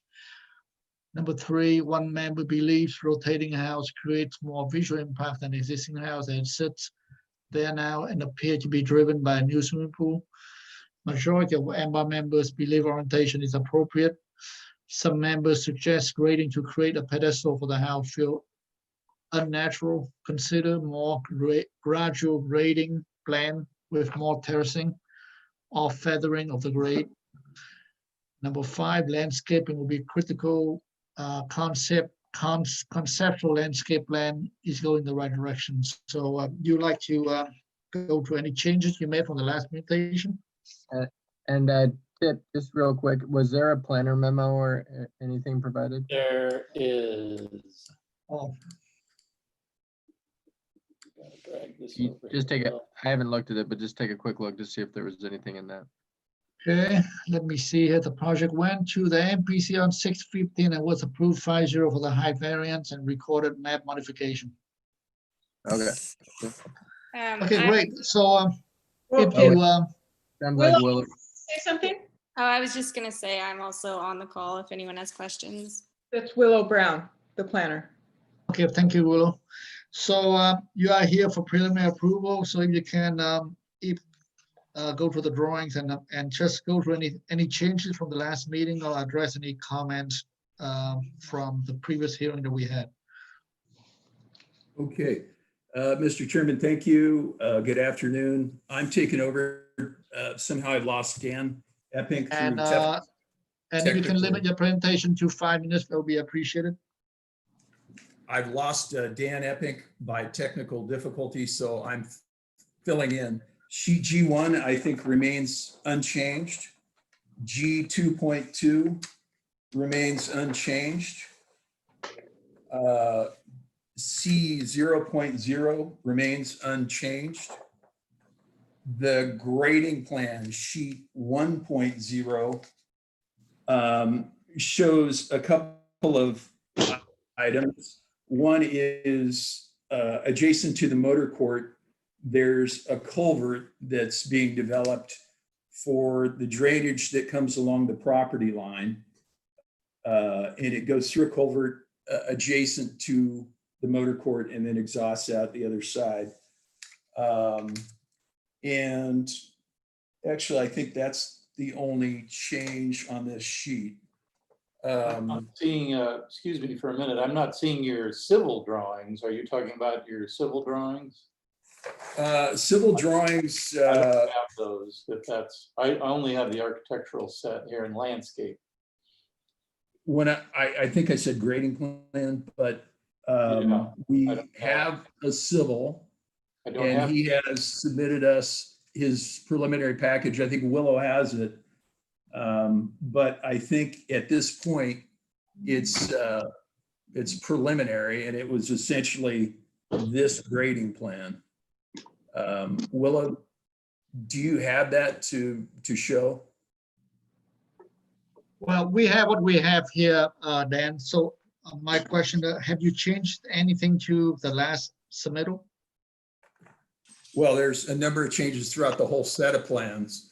But yeah, if you can go through the essentially- major changes, that would be helpful. Yeah, well, let's keep going. I'll rifle through this quickly for you. The site plan with the tree protection has not changed. First floor plan hasn't changed. Second floor plan hasn't changed. Third floor plan, or roof plan, I should say, hasn't changed. The elevations on sheet 3.0, I don't believe had changed. The A 4.0 starts to develop the sections, and it gives you some indication that the house is going to be built essentially on a mat slab with a small amount of foundation, and then blocked up from the mat slab once the house is put in place. That's on cross section B, I1. Let's go on to the next page. The landscape plan has changed dramatically. I have Puck Erickson here to talk about that. So I'm gonna let Puck take this over. This is Puck Erickson from Arcadia Studio, for the record. And I know you were interested in further development of the landscape plan. So as we move along East Valley Lane, there is a low existing stone wall that will be lengthened, and there is a bay hedge that is also along East Valley Lane. As you come into the driveway, which is just off the roundabout, the driveway moves to the front of the house, and it is encapsulated, really the entire site is oak woodland with an opening in the middle where the former house was prior to the mudslide. So the driveway is coming up, and we have a low, you can see it to the north there, a curving low stone wall that is also used as sort of a directional grading device and drainage device that the water will sheet off both to the west and the east. And the house on the east and the north side, where the grade change is a series of terraces actually on the east side. And so there is a stem wall, and that will be planted with a low, 5-foot hedge. And then it drops down to a series of a few stone walls to the rose garden. And the rose garden is then backed by a series of crepe myrtles. And then below we have, and you can see in section AA, those would be, that's the olive LA. And that actually steps down from the pool area to a graded terrace, and then it rolls down again to the wall where you see the little punch outs for large citrus pots. And that is a no-mow meadow at that point. And then we have a gathering area and another hedge that breaks the sort of more formal gardens from the oak woodland. And the oak woodland is essentially undeveloped, other than adding more understory planting that is appropriate to that kind of environment. And the pool, you step down from the large terrace through a series of formal steps down to the pool and the future pool cabana and ADU development that is not part of this project. So the grading, that was based on your comments. The grading has been worked out. So we're meeting the existing grade of all the oaks surrounding the project, like the one in the gathering area, we're meeting the grade of that oak tree. So it's sort of a series of manipulations to the east and west, and to the north and south to step down from the house. So it never appears, certainly from the street, or frankly, we didn't want it to appear that way from any of the gardens, that it would be sort of coming out of the ground. We wanted to be very grounded. And if I can't see it on my screen, but to the west then is the motor court for the garage. And there's a very tall fence and lots of vegetation to the west. And so there will be drainage through there, and we don't see any need to screen the garage motor court.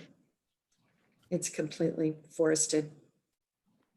So if there are any questions, as you can see, for a site this size, the only actual lawn we have is in the olive alley. And that is in the purple on the, and that's our hydrozone plan. And we just wanted to make sure that we were meeting the Muello and Montecito calcs, which we do. Thank you. Are you done with your presentation? Yes, unless if you have any further questions, I'd be glad to answer them. Mr. Chair, I've got one more thing I need to add. This is Eric again. Please. And that is the last page, which is the sample board, essentially. I wanted to talk to you just for a second about the lighting on the house. The existing lighting on the house was all bought in France. And if you look at the column there, it shows a flame. Yeah, exactly. The frosted glass flame. It's my understanding, or I've been told, that that's not a modern fixture that meets the criteria for lighting. And so I wanted to get a sense from you. There's, I think, maybe 10 of these light sconces around the house, and they're very much in keeping with the architecture. And I wanted to get some feedback about how to tackle that lighting issue, if in fact it's an issue. Thank you, Eric. Sure. Okay, let's go back to the board for questions. So let's start with John. I have no questions, Mr. Chairman. Thank you. Thank you, John. Dave? Are the structures associated with the pool part of this review? No, they are not. Yeah, that's just future. That's future, okay. That's my question, thanks. Thank you, Dave. Claire?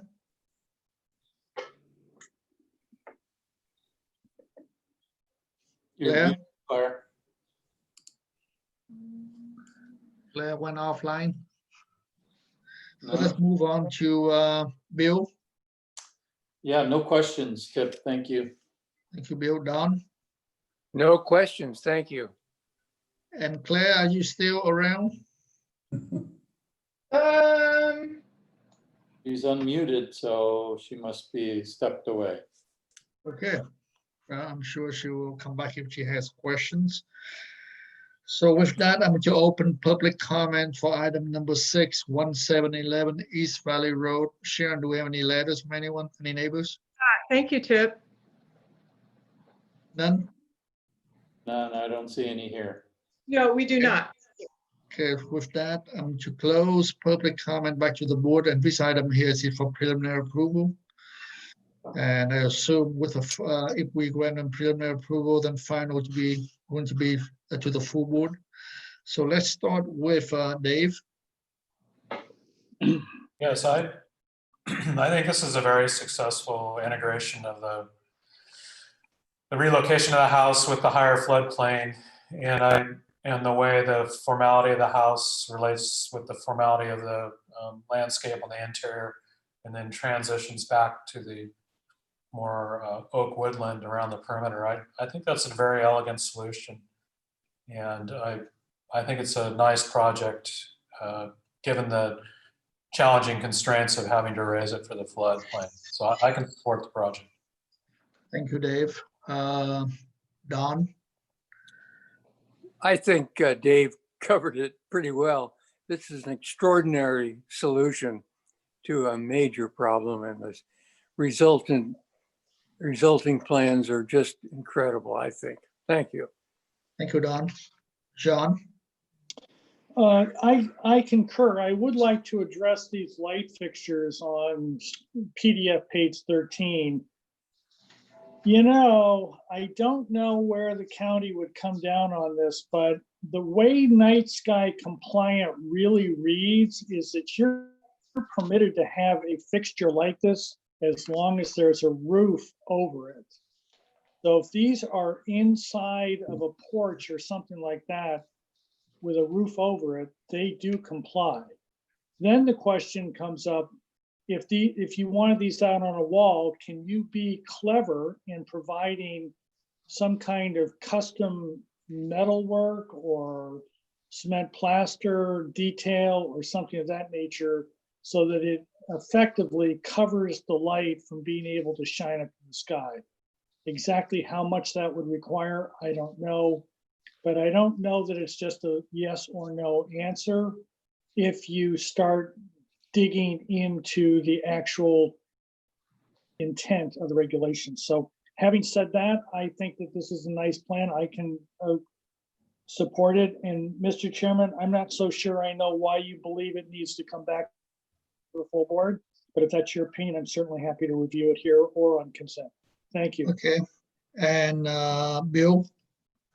Yeah, I want to commend Puck and your team. Did a very nice job of integrating the landscaping, and I think that this really comes down to a landscape project. I mean, the house is what it is, and the landscaping is really kind of making it fit into the site very nicely. So I commend you on that. In terms of the light fixture, as John said, that's a challenging one. I guess if it's considered existing, although the pilasters are new, I don't know. I mean, if it had to stay and it was some historical element, maybe just as low a light as you could get in there would maybe be better. Or if you could come up with some kind of detailed way to shield that, you know, like it's a flame inside a lantern or something. I don't know. Just to Anyway, clarify, we would not consider that an existing light fixture. Say that again, Alex. Just to clarify, we would not consider that an existing light fixture. So this is a new project. All right, yeah. And there's plenty of carriage lamps that would fit this style. So, you know, that being said, maybe you just need to go to a new fixture. But otherwise, the house, great, position on the lot, good, landscape looks really good. So I'd be open to moving it forward as quickly and easily as you could do it. Thank you. Claire? Okay, so Claire's off. Yes, and this is definitely helpful when the house is on a private lane and not facing East Valley Road. And I think that by positioning the house, you know, the direction you're doing now will minimize the height impact. So definitely, I can support the project. And since the house is pretty much built already, and we see more of the landscaping and grading. So I think John had a good point. I think we can have his project come back on consent for final approval. And if you all agree to that. Yes. Thank you. Mr. Chairman, I will move for preliminary approval of the project. Oh, that's right. As submitted. Oh, we got public comment, right? Yeah, we did already. What? I'll second that. All Okay. in favor? Aye. Aye. Motion carries. Thank you. I'm Thank you, marking Eric. Claire, Tim? I'm Yes. marking Claire as absent. Yeah, Claire is absent. Thank So you. we have 4 yes. Thank you. No, 5 yes. Excuse me, thank you so much. This is Puck.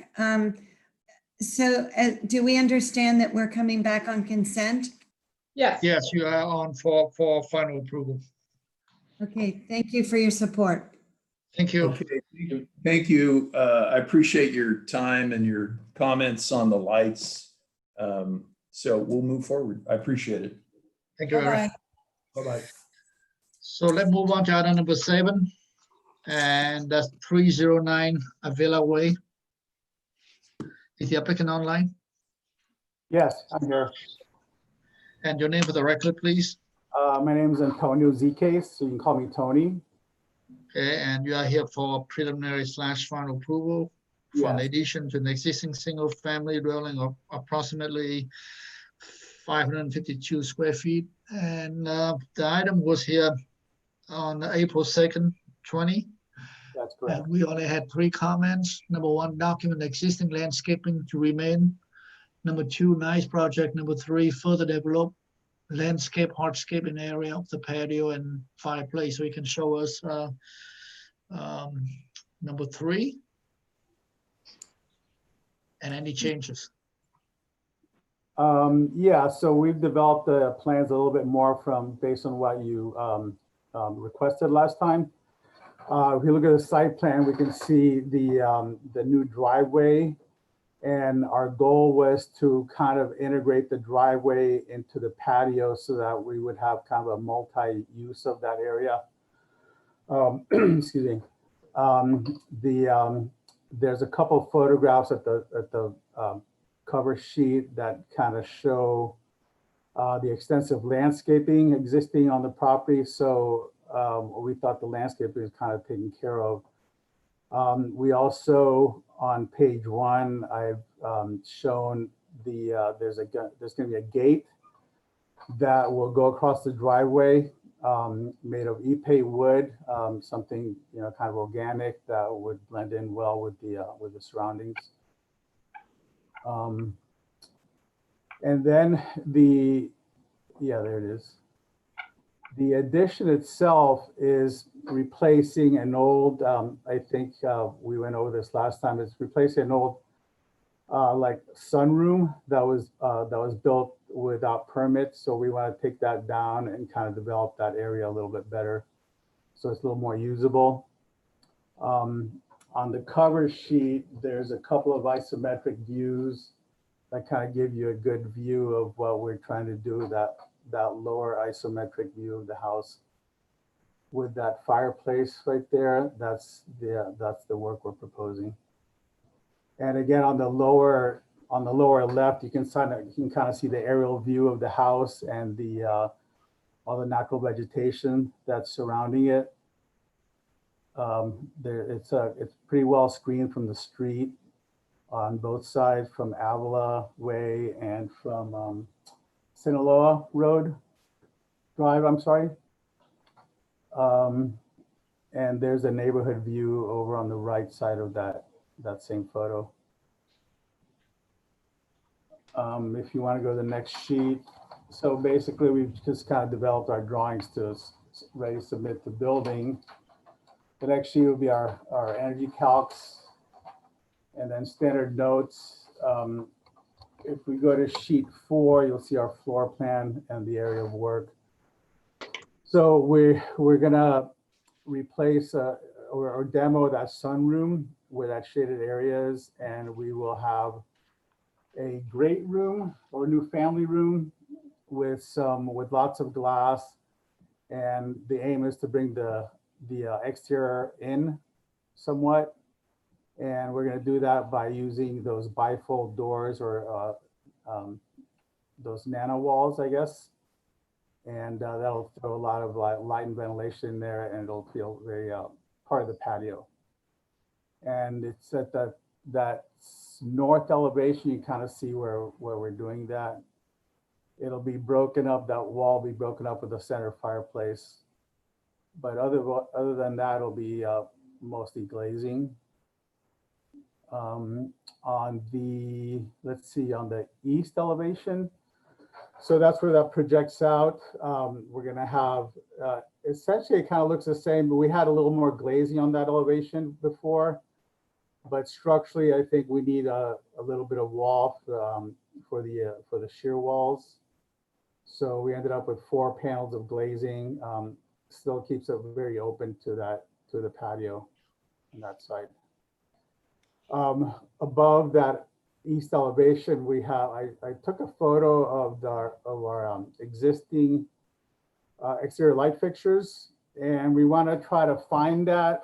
The house is built in 73, so we may have a hard time locating something like that, but I like to get something, you know, similar, so it'll all kind of blend in and it'll be well integrated into the existing house. Next sheet is our exterior. Oh, I think we did the exterior elevations. And then basically the next sheet is just the existing floor plan. And then we come to our structurals on sheet 7, and that, I think that's it. There's Thank really you. been no change since you guys looked at this last time. Thank you, Tony. Okay, back to the board for questions. So let's start with Dave. Yes. What is the driveway material? You have that checkerboard pattern. What is that material? Yeah, it's going to be a mixture of acid washed concrete and exposed aggregate. So we'll get that difference, that difference in tones, but it'll all be concrete in some form. Okay. And then is the west elevation of the building existing, or you propose? It's hard for me to know what's new and what's existing on your elevations. Oh, okay. So Is the west elevation existing? No, there's no change to that. Okay. Okay, I'm sorry. So yeah, so you would see that little chimney off to the left, that new chimney. So that's really the only change. So the only new part of the structure is that addition of the living room, and everything else is existing. That's what you're saying. That's correct. Okay, thank you. Yeah. Thank you, Dave. Don? No questions? Thank you, Don. Claire? No questions. Thank you. John? No questions, Mr. Chairman. Thank you. Bill? So Tony, you've got a fireplace on here on the outside. Is this supposed to be kind of a flex use area? Because that's really a fireplace facing the driveway, huh? Is that? Yeah, so we would, my idea would be to block the driveway off with some big pots or something while we're not using the patio. But then when the owner's entertaining, we remove that and have total access. So that would become kind of a big entertainment area patio. And do you need all this paved area here, like in this area? Yeah, for because this is a maneuvering, garage. or what? I mean, is Yeah, it? that's accessing the garage there. Well, this is, and then there's a little area over here. Is that part of your turn around, turn out maneuver? Yeah, need all there used to be a driveway there, so we're just basically replacing it. Okay. All right, that's it. Thank you. Thank you. So Just to clarify, between the addition and the garage, there's that blank area there. Yeah. Right there. So I think we have some landscaping there that's, if there isn't, we could put some in there, but we do have some kind of planting pocket. We'd be happy to green that up a little bit. And could it push in this way a little bit too, if it helped to separate your parking of your car? I think so. Maybe Yeah. another foot or so. Yeah, if it didn't compromise your ability to get your car out and down the driveway. Yeah, I think we could do that. Yeah. Okay, thanks. all right, so I'm going to open public comment for item number 7309 Avila Way. Sharon, we have anything? No, Tip, we do not. Thank you. Okay, with that, I'm to close public comment back to the board, and this item is here for preliminary / final approval. So let's start with Don. Thank you. The amount of paving and all of it just running up to the house with little or no definition really bothers me. And it's just very commercial, just unresidential in a lot of ways. And the applicant has agreed to expand it by that recessed door area. But I think if I'm reading the drawings right, it's just too much paved area, too close to the house. Thank you. Thank you, Don. Claire? I would agree with that comment, but I was wondering if we have a landscape plan. I haven't quite seen one presented yet.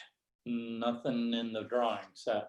There's nothing in the drawings. Okay, well, then that would be what my comment would be, is that we would need a landscape plan to really understand why there's all this paving. I mean, there is too much paving, and it seems, and I get that we have to have the paving to get to the garage, but why do we have to have that? Well, there's an existing paved patio, but this area should be redesigned to inside of a landscape plan.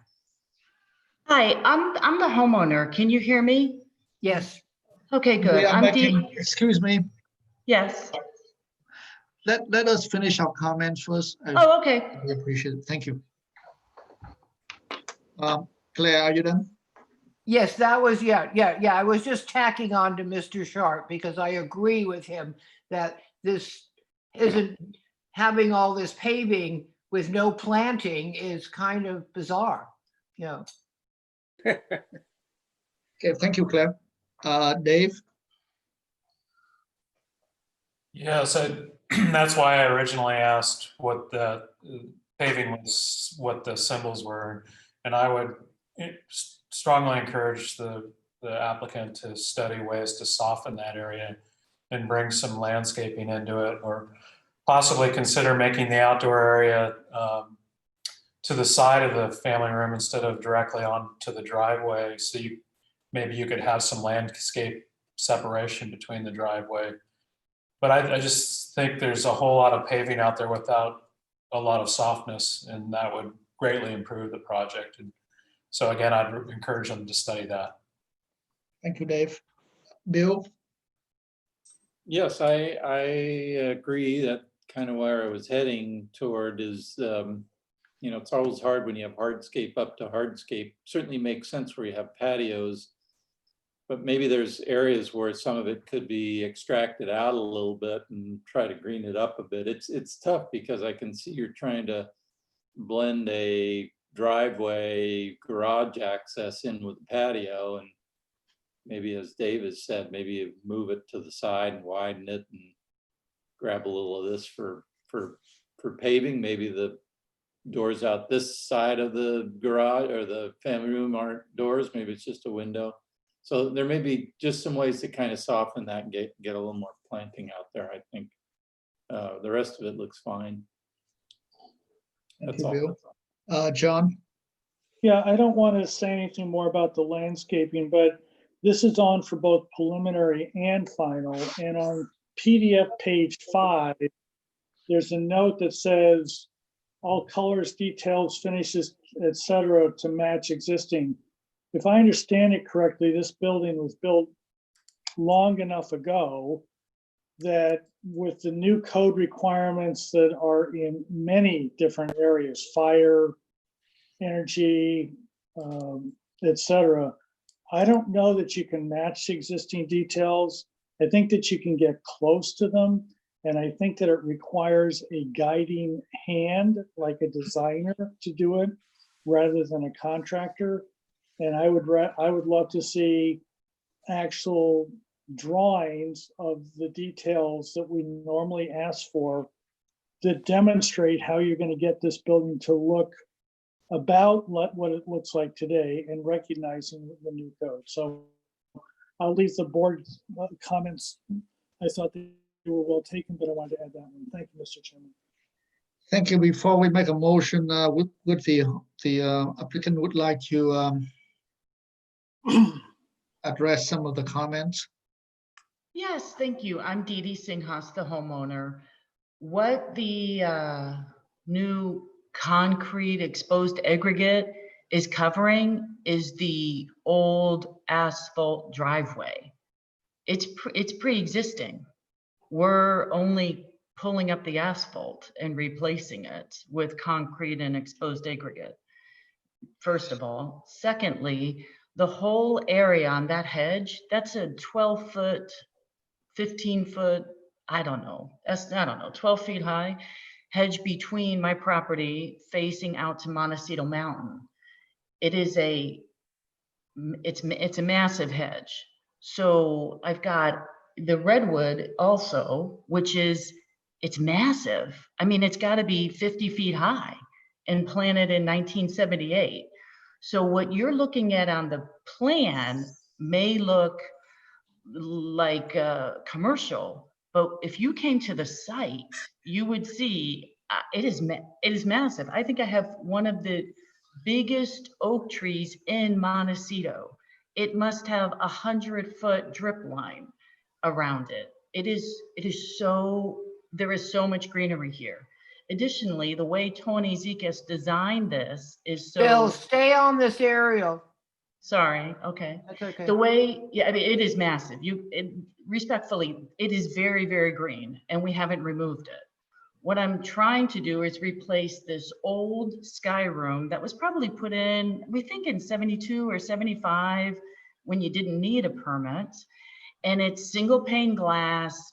2 of the panes have shattered and we literally have duct taped them up because you can't really get in there and replace them properly. So it's one of those where it's really cold in the winter and super hot in the summer.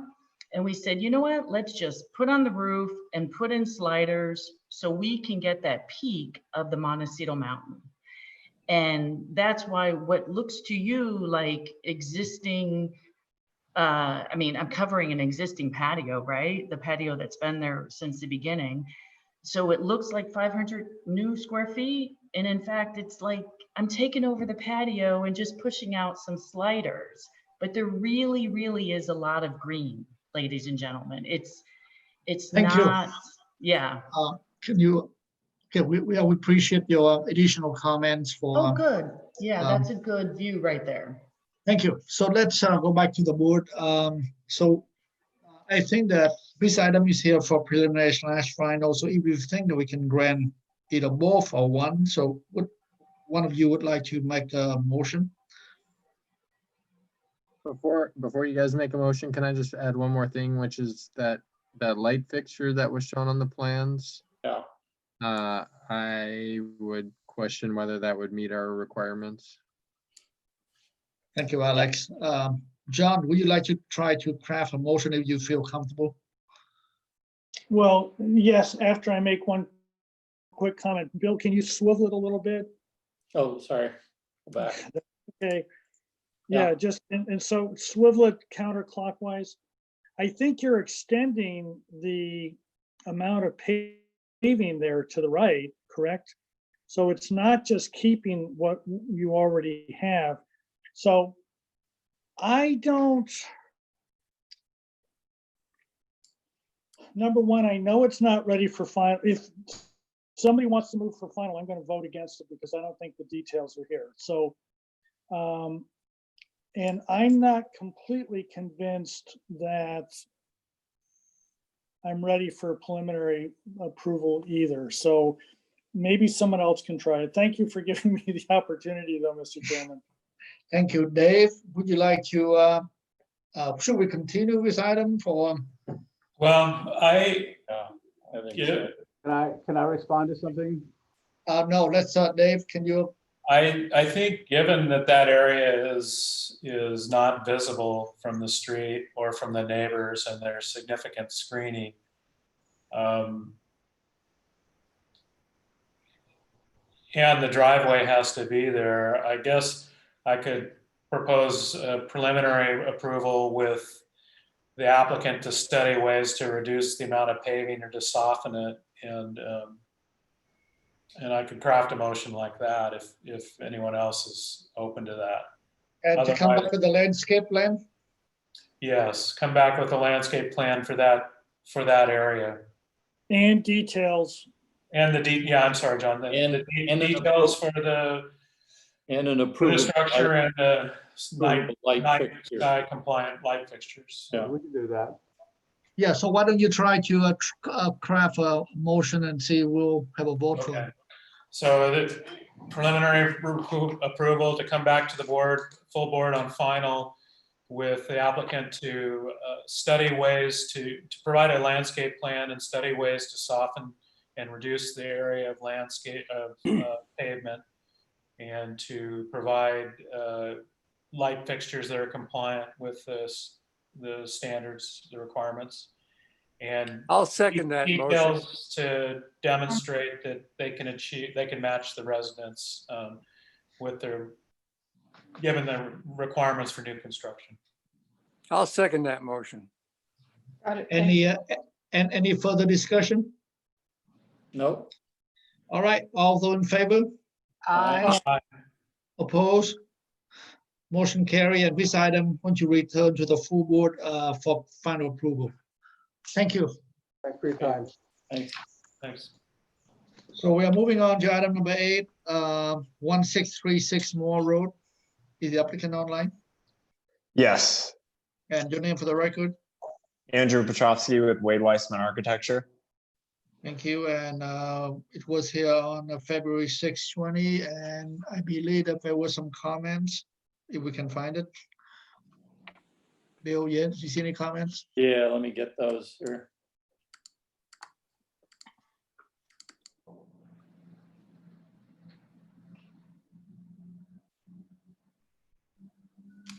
Okay, so we had 4 comments. Number 1, modest proposal, project is acceptable.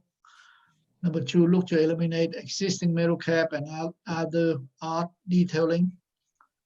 Number 3, study color opportunities to enhance contemporary design.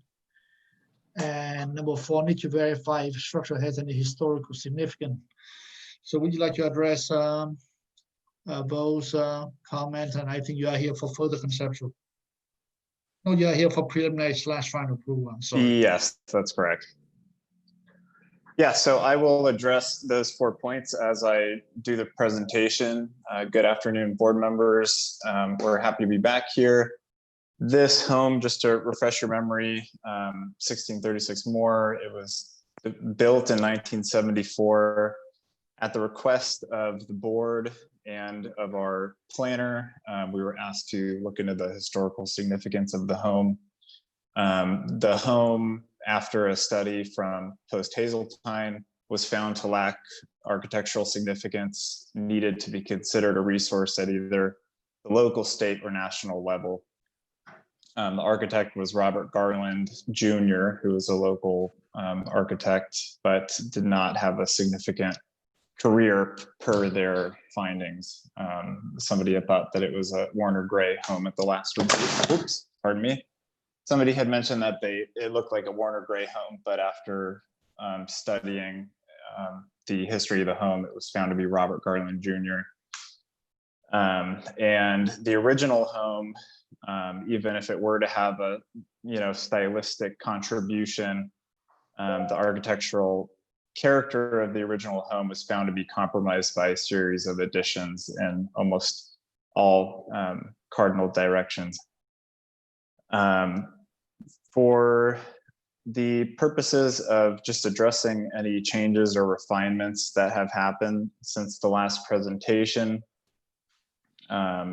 you won't find much inside of the home. There are just a couple, 2 or 3 changes on the exterior of the home that I'll run through quickly.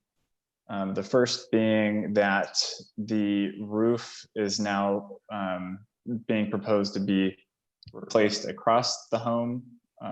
Earlier, there was just a portion of the living room and kitchen and a few other spaces that were proposed to be heightened. The owner would like to get rid of a checkerboarded history of skylights across the home and also use the opportunity of a heightened roof in order to conceal ducting and some of the HVAC equipment inside of the home instead of having it on the exterior. So just for your reference, on that roof plan that you're going over, there's kind of a dog bone or barbell shaped spine that runs along the home a little bit in the middle and towards the east. And that is the tallest portion of the home being proposed. The rest of the areas are at a 12-foot height above finished floor. And then the master bedroom is in between the tallest portion and the 12-foot that I just mentioned. The fenestration is mostly remaining and being replaced in a heightened form, with the exception of a bay window on the south elevation, that your cursor is over, and then also a small bathroom window a little bit to the right or the east of that. That is just to the right of that one. That is inside of a proposed gym bathroom, or a reconfigured gym bathroom, I should say. The last comment, the second to last comment that you had mentioned was advising to eliminate the current metal cap. We are proposing to eliminate that current metal cap. Right now it's a flimsy sheet metal cap that hasn't really adhered over the decades. You'll see on that detail, we're proposing a thicker gauge metal that will match the replaced doors and windows, the finish on those, a sort of dark bronze finish. Tying that into the last comment about studying color opportunities, we have prepared a material sample board, which was included on this package. And as a part of that, we have decided to go with warm, creamy, natural tones for both the stone facing that's being proposed on the chimneys and also the stucco color of the home. As you can see for reference, that's a sample image. And the doors and windows will all have a dark bronze trim or a dark bronze metal finish that will match the metal cap of the home on the parapet. Stacy Fawcett, the landscape architect with this project, will hit on this in a little bit, but there's a pergola being proposed next to the pool, and that's the proposed stain reference for that pergola. And then these are also some landscape elements that have been chosen by Stacy. And so one last note about changes. The previous iteration had a stone grid wall that was proposed on the front and rear courtyards. We have decided to take that stone grid and apply it to the chimneys rather than to those two courtyard walls. And with that, I can hand it over to Stacy Fawcett, who can talk about the proposed landscape interventions.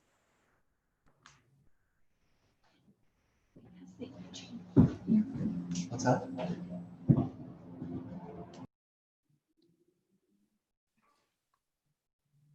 Hello, can you hear me? Yes, we can. Hi, Stacy Fawcett. I'm presenting the landscape. And I guess overall, the concept for this property, it's pretty well landscaped at this time. So we're not doing major changes. There's a lot of existing oak trees that we're respecting, trying to keep the landscape simple and clean to go with the contemporary style of the architecture. reinforcing some screening for privacy issues. We're upgrading the driveway to meet the fire department requirements, and we have an approved stamped site plan from the fire department already as well. Using drought tolerant type plant material and meeting all the WELO qualifications for irrigation. There's a new entry gate proposed down at Moore Road, which you can see at that the sheet you were just at, and lighting as well, which are the sheets you're seeing. That's the gate down detail down lower right corner on the screen.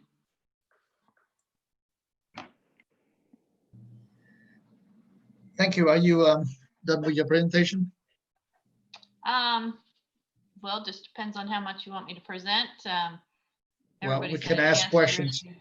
Okay, go ahead. Thank you. So back to the board for questions. So let's start with Dave. Two questions. On the landscape, the trellis, you showed a picture of a trellis with the material board, but it looks like your actual detail on the plans is different than that, right?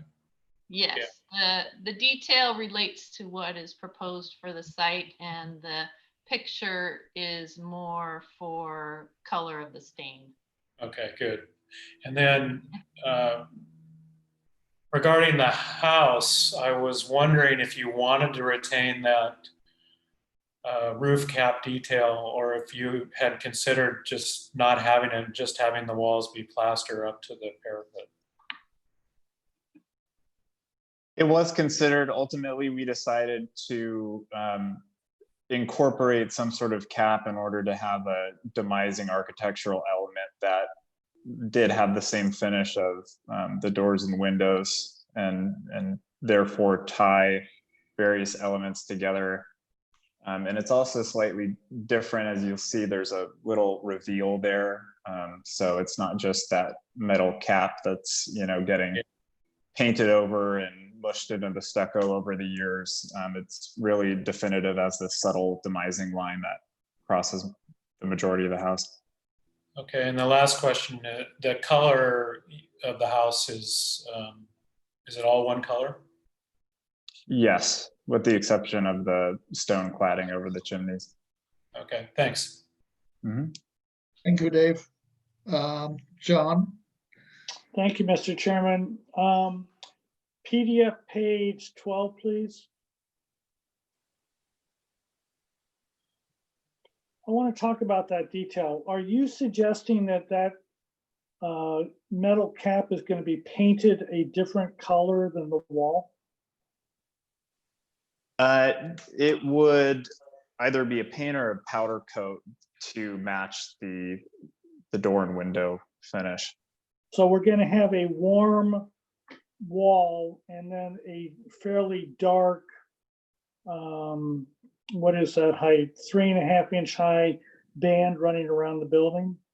Correct. Okay. And how thick? You said a thicker gauge piece of metal, but you never called that out. Do you have a thought on how thick that is? I don't have a specification for it at this moment. Okay. PDF page 15, please.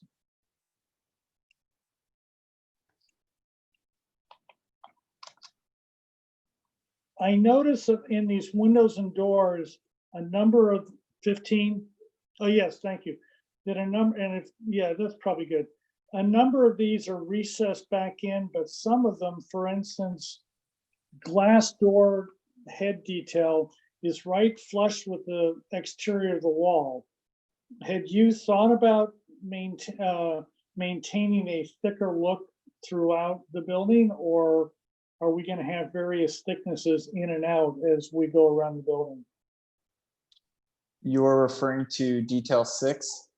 I am referring to detail 11. Detail 11.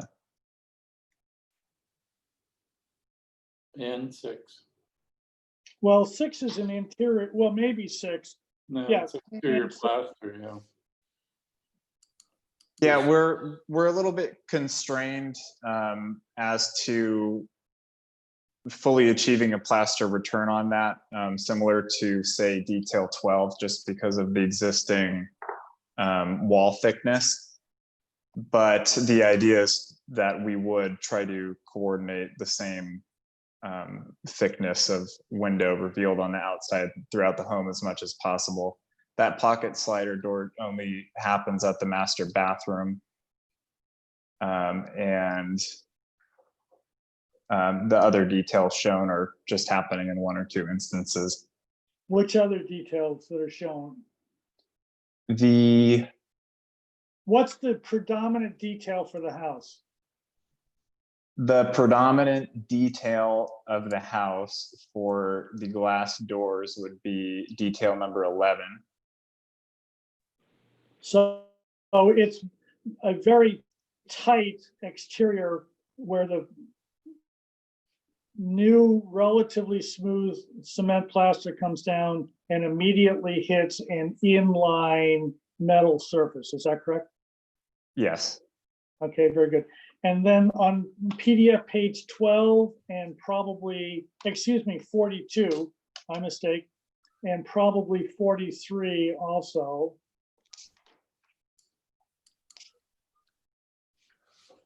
You show in wall in LED downlight F pointing up.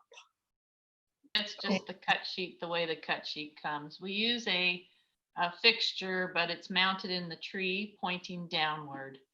Okay, but down below it says,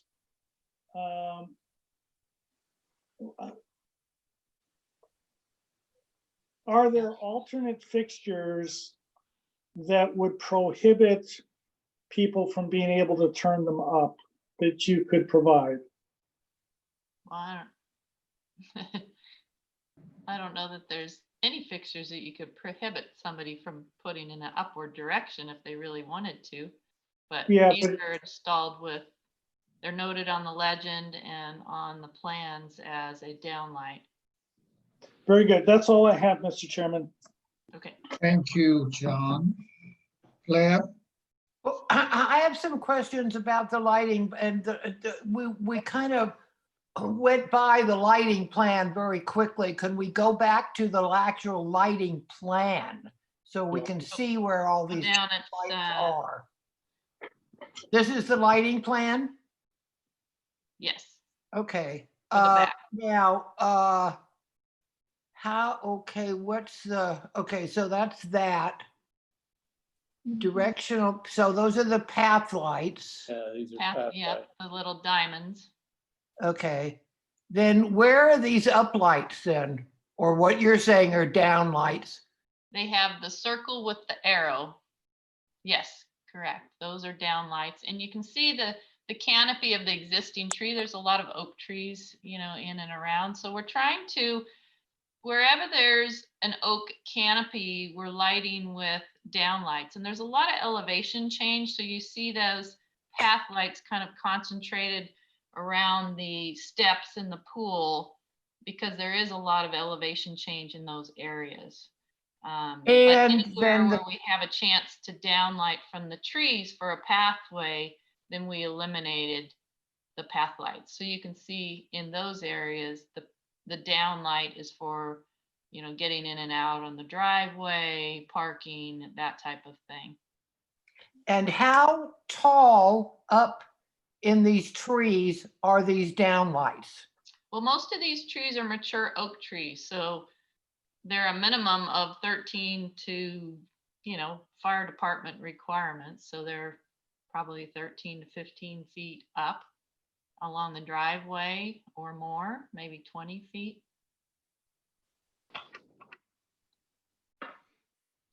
Okay, we're in questions right now. Is that what we're into? Yes, question.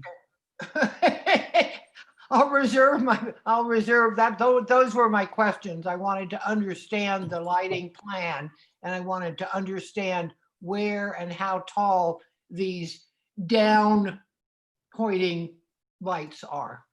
Thank you, Claire. That utility light is just in a utility area, like a pool equipment area or things like that. I couldn't. Don, you have a question? I have no questions. Thank you, Don. Bill? Yeah, Stacy, where is that utility light? You're saying there pool equipment? Is it? See where your cursor go up where it says T5? Oh, here. Yeah. See where it Oh. says 120? So that's a utility light in there. Say you've got an issue at the middle of the night with your pool equipment, you want to go in and actually turn on a light. It's got a motion sensor on it or something. Right, but it's an enclosed space. And that's the only one. Yeah, there might be one at the trash area. But it's not like around the house, it's only. Yeah, I mean, it looks like a floodlight, obviously. So. Right, yeah, there's one at the utility area. See where it says T3 to the garage, right there. And then on the architecture, so you show it with that detail. Again, that'll be the dark bronze. But I saw the other elevation. So is it just missing here, or do you have that same metal at every parapet? I believe it would be there as well. Okay, all right. Yes. I thought, well, maybe that was a different detail. And I didn't understand the comment about are you talking about, is this existing block? Is that CMU right now, the chimneys? No, that is depicting the proposed stone cladding grid. Oh, okay. So it's going to be that limestone tile set like that. That's correct. Okay. I saw that as like a CMU block, smooth face or something. Okay. Got it. Okay. That was all I had. Thank you. Thank you, Bill. So I'm going to open public comment for item number 8, 1636 Moore Road. Sharon, what do we have? I don't believe our other person, our attendee, Sean? Hello, Sean? Yes. Are you with the?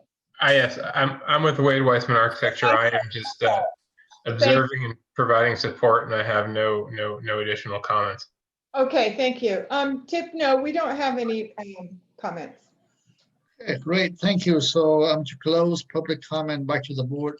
And this item is here for preliminary / final approval. So let's start with John. Mr. Chairman, I'm trying to find the color picture of the house that was, and I can't find it in the set. Oh, existing? Yes, right there on the, yes, where's that? Yeah, it was No, the sample board. Where's the sample board? Oh, the sample board. Yeah, that. It's right there. That's it. Okay, that's fine. I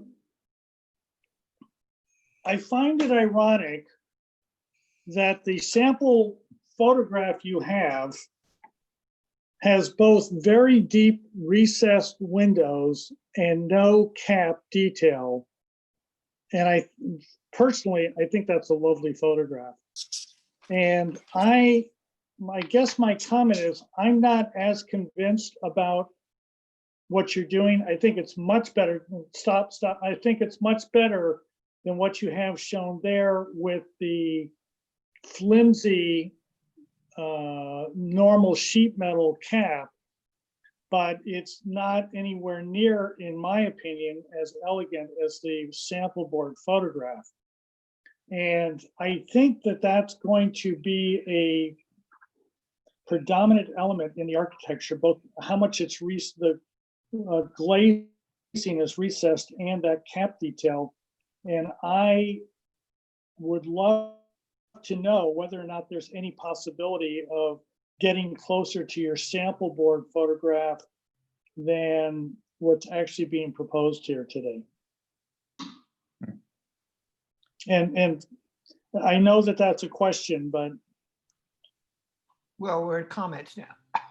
Yeah, I know. So, and I find, okay, so I guess my comment is, and I find that somewhat regrettable. So that's my, besides that, I am somewhat concerned about the potential abuse for uplights and downlights, but that's normal. And the question that I have in my mind is that these comments so serious that I would ask you to come back and study them, or maybe I'm the only one on the board that has that feeling. So, Mr. Chairman, that's the end of my comments. Thank you, John. Don? Thank you. Going back to the trellis issue that Dave mentioned, the photograph has a diagonal brace for lateral purposes, but your exterior elevations show no lateral unless it's a rigid connection, which is very difficult to get in that. And so I just point that out. You may want to rethink that.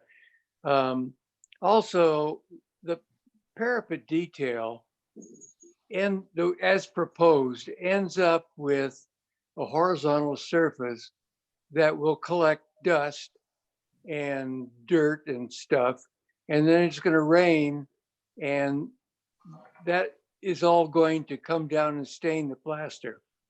So I'm with John. I think that it's far superior to take off the metal, and since you're replastering anyway, waterproof under the plaster and have the plaster come up and over where you can slope the top of the parapet back to the roof surface. Thank you. Thank you, Don. Dave? Yeah, Bill, could you go on the photographs? There was one of the existing, yeah, that one there.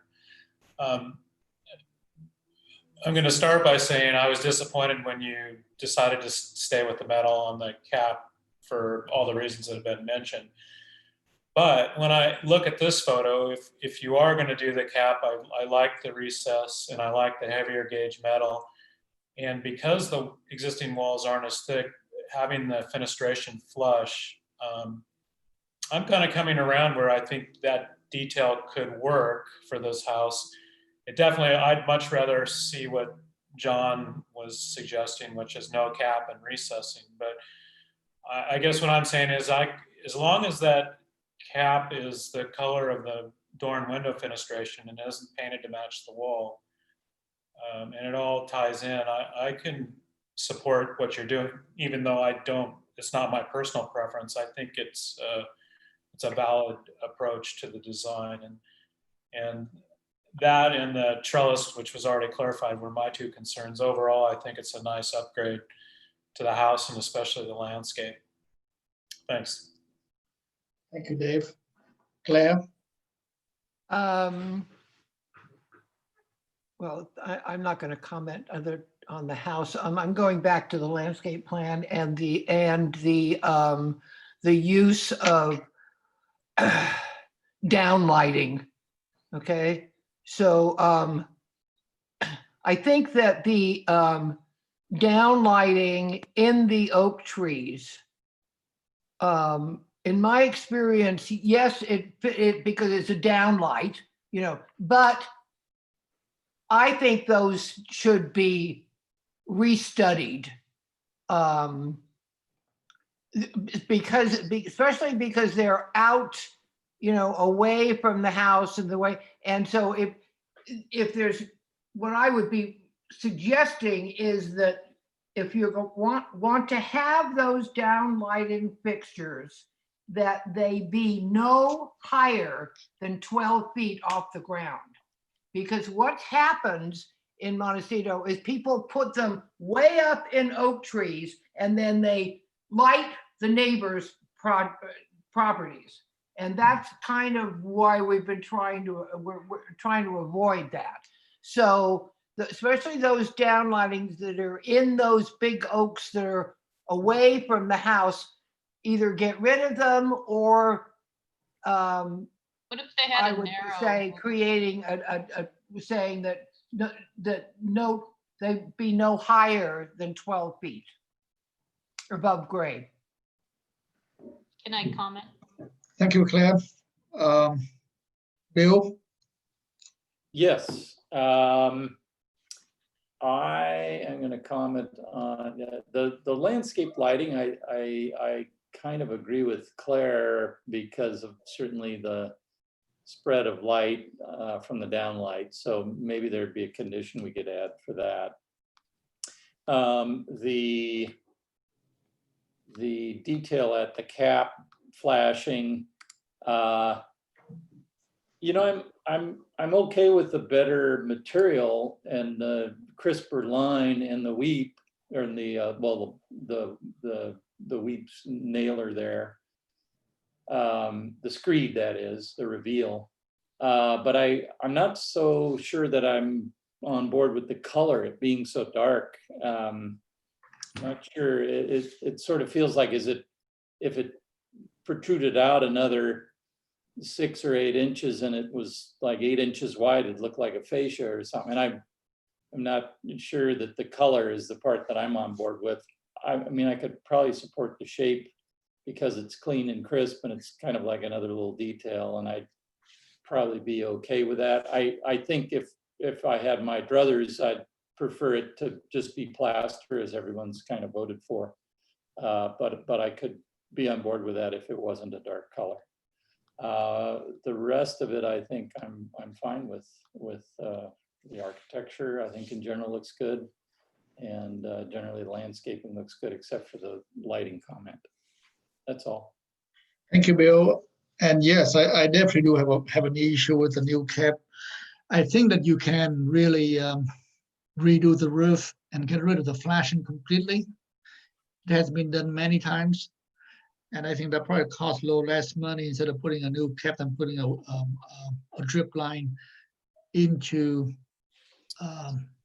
the elevations. So I would highly suggest that you find a way to get rid of the flashing, especially I've seen the house, and that was the first thing that I thought that really need to be getting rid of. And now to replace it with another flashing and try to put a drip line right below it, I'm not sure it's really helped the elevation. So with that, this item is here for preliminary and final approval. So Mr. Chairman, yes. Mr. Chairman, may I attempt a motion, please? Yeah, please. I was about to ask you to do that.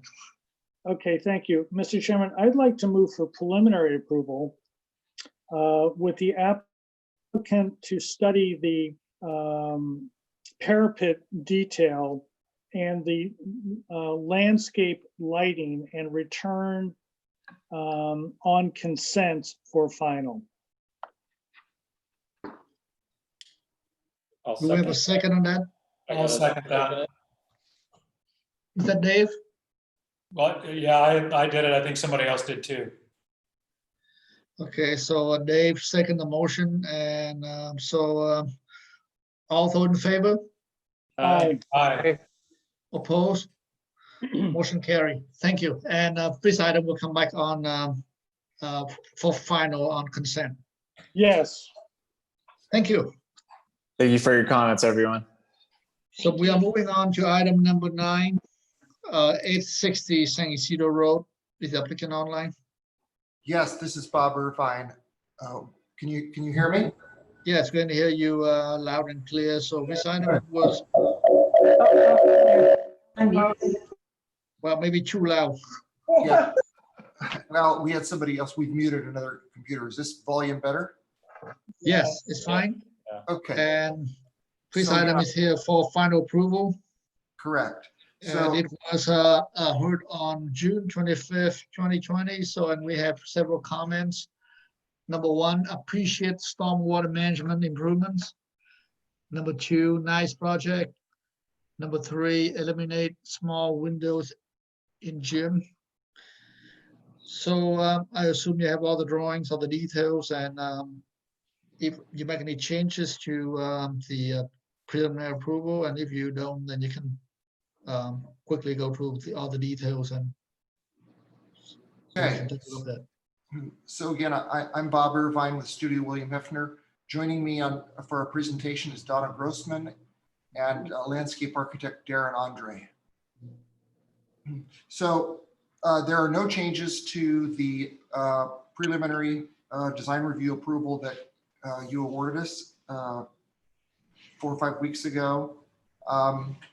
So what we're going to do is talk to you. We're going to present some building details, several of which are actually construction drawing details. Donna will handle that. We will also present to you exterior color and finish materials. And then lastly, Darren will take you through the landscape design that we are proposing. So Donna, with that, do you want to start with building details? Yeah, I'll start with exterior.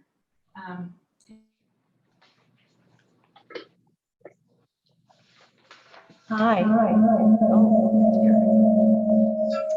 Do you have two type, do you have a laptop or computer and a phone? What are you using? You have to turn yours off. I'm muted. Yeah, I'm gonna have to turn one off. Yeah. I don't have that one on. Because you're in a cavern, 1,000 feet below the surface.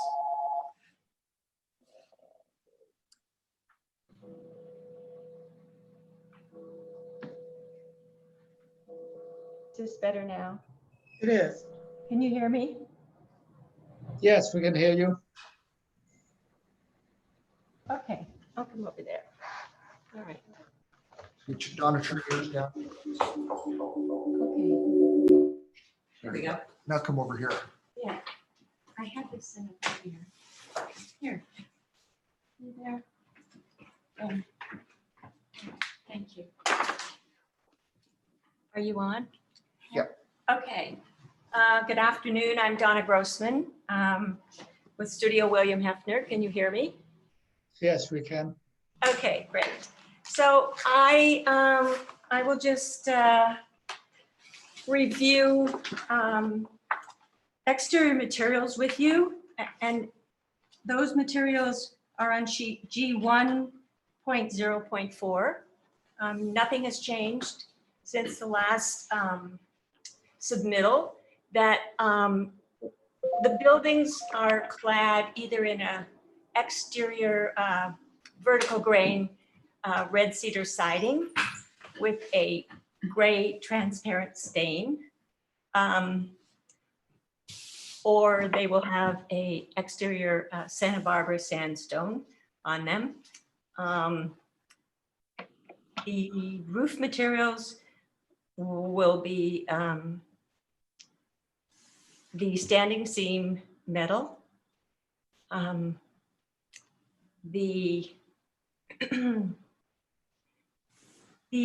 fascia, the metal fascia will be a gray, medium gray color at areas, and the hardscape, the exterior hardscape, will be a light gray Indiana limestone paver. And so these door hardware is the door and windows are steel. So if we go to, yeah, thank you. The exterior elevations, there if we start with the main house. The north presentation elevation that we're looking at shows the master suite at the left, which is clad in the vertical wood siding. And then moving over to the right, we have a large window area with, that's the entrance. Here can we go back a little bit? Sorry. There's the main entrance. That is, has the stone cladding on it, the Santa Barbara sandstone, with a portico in wood cladding, also in the gray, to warm gray to go with the wood siding.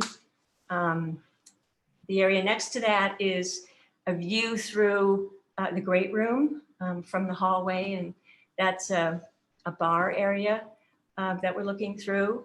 And then beyond, you can see the gray metal roofing over the great room. And then the next element is a stone, oops, can we go back up to finish that one? Yes, the next element is the stone element of the laundry room that you see there in mudroom behind. And then to the right of that is also a see-through area, kind of a bridge through. You'll see right through to the back garden area. And then at the end here, we have the garage, 3-car garage with the office on the second floor beyond. The garage has wood siding as well. Okay, the south elevation here. Can you, excuse me, can you go to the details, please? Because we are familiar with the house. Yes, good. Okay, I'd love to do that for you. So if we look at the details, if we start back on sheet A7.0.01. And mainly the exterior detail, the roof, the windows, the doors, and. Yes. Yes, so if we look at. Here we go.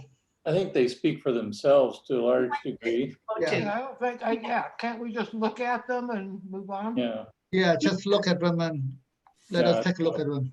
If anybody needs me to go slow through them, I think we're. Yeah, Bill, why don't you just roll through the drawings and. Yeah, I think we can do that. These are some nice renderings showing the material selections. I think we finished the details. Go back. Do you want to go back to details? Well, I don't know. Is everybody okay with the details? Yeah, I seen it. Anything on the landscaping?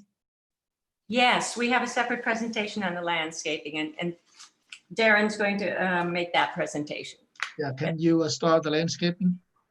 Yeah, if you can go to the L sheet or the L series sheets, I could talk you through those.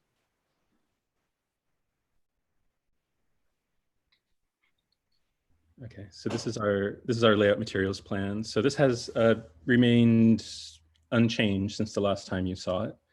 The paths are a decomposed granite pathway, and around the pool deck receives the same Indiana buff limestone that surrounds the building. The driveway and arrival court, motor court, is basically sort of a double chip seal with a top coat of gravel, kind of like a Del Rio type gravel, but more angular, kind of a crushed rock. And so that's largely the hardscape materials. The sports court, we were going to be doing sort of a integral color concrete, sort of more of a warm tone with a possibly even a seeded aggregate, a very fine seeded aggregate on it as well. So it kind of blends in with the paths.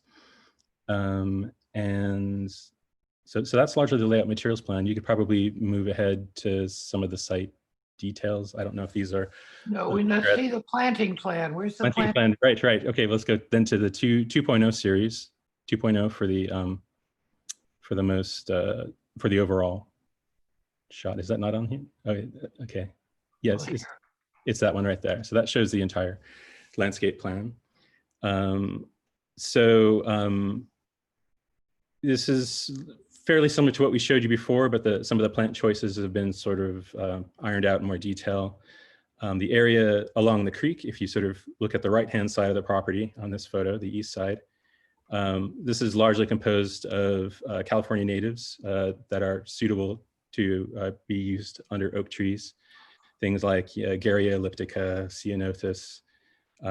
We have some toyons, some lemonade berry, and then in certain pockets, like around where the creek kind of does a bit of a jog, we have a little bit more of a riparian mix with some like native meadow rue, and also we have, sorry, my Siri just chimed in.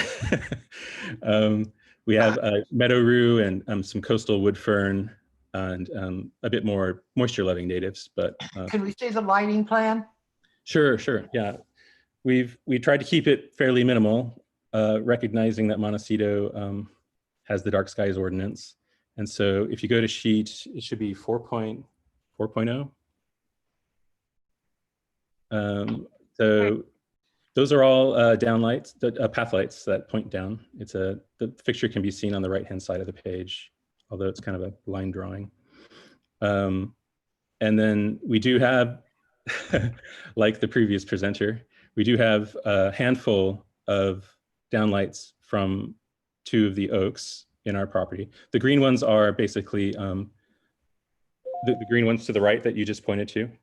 Those are basically a pedestal mount, more of like an architectural light fixture, but it has a roof on it, similar to the sconces on the front of the house. And then you can see just beyond the pool, sort of between the pool and the sports court, we do have a total of 6 downlights. And the idea was to just sort of wash the ground. We've selected a fixture with a fairly deep glare guard. So the array will be well and truly inside the fixture. And the nearest property.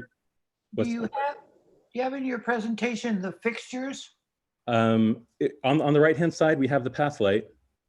Unfortunately, I don't have the cut sheet for the micro moonlight, but you can look that up. We're selecting they come with different glare guard fittings. We're selecting the one that's sort of a straight cut end, not with the beveled angle.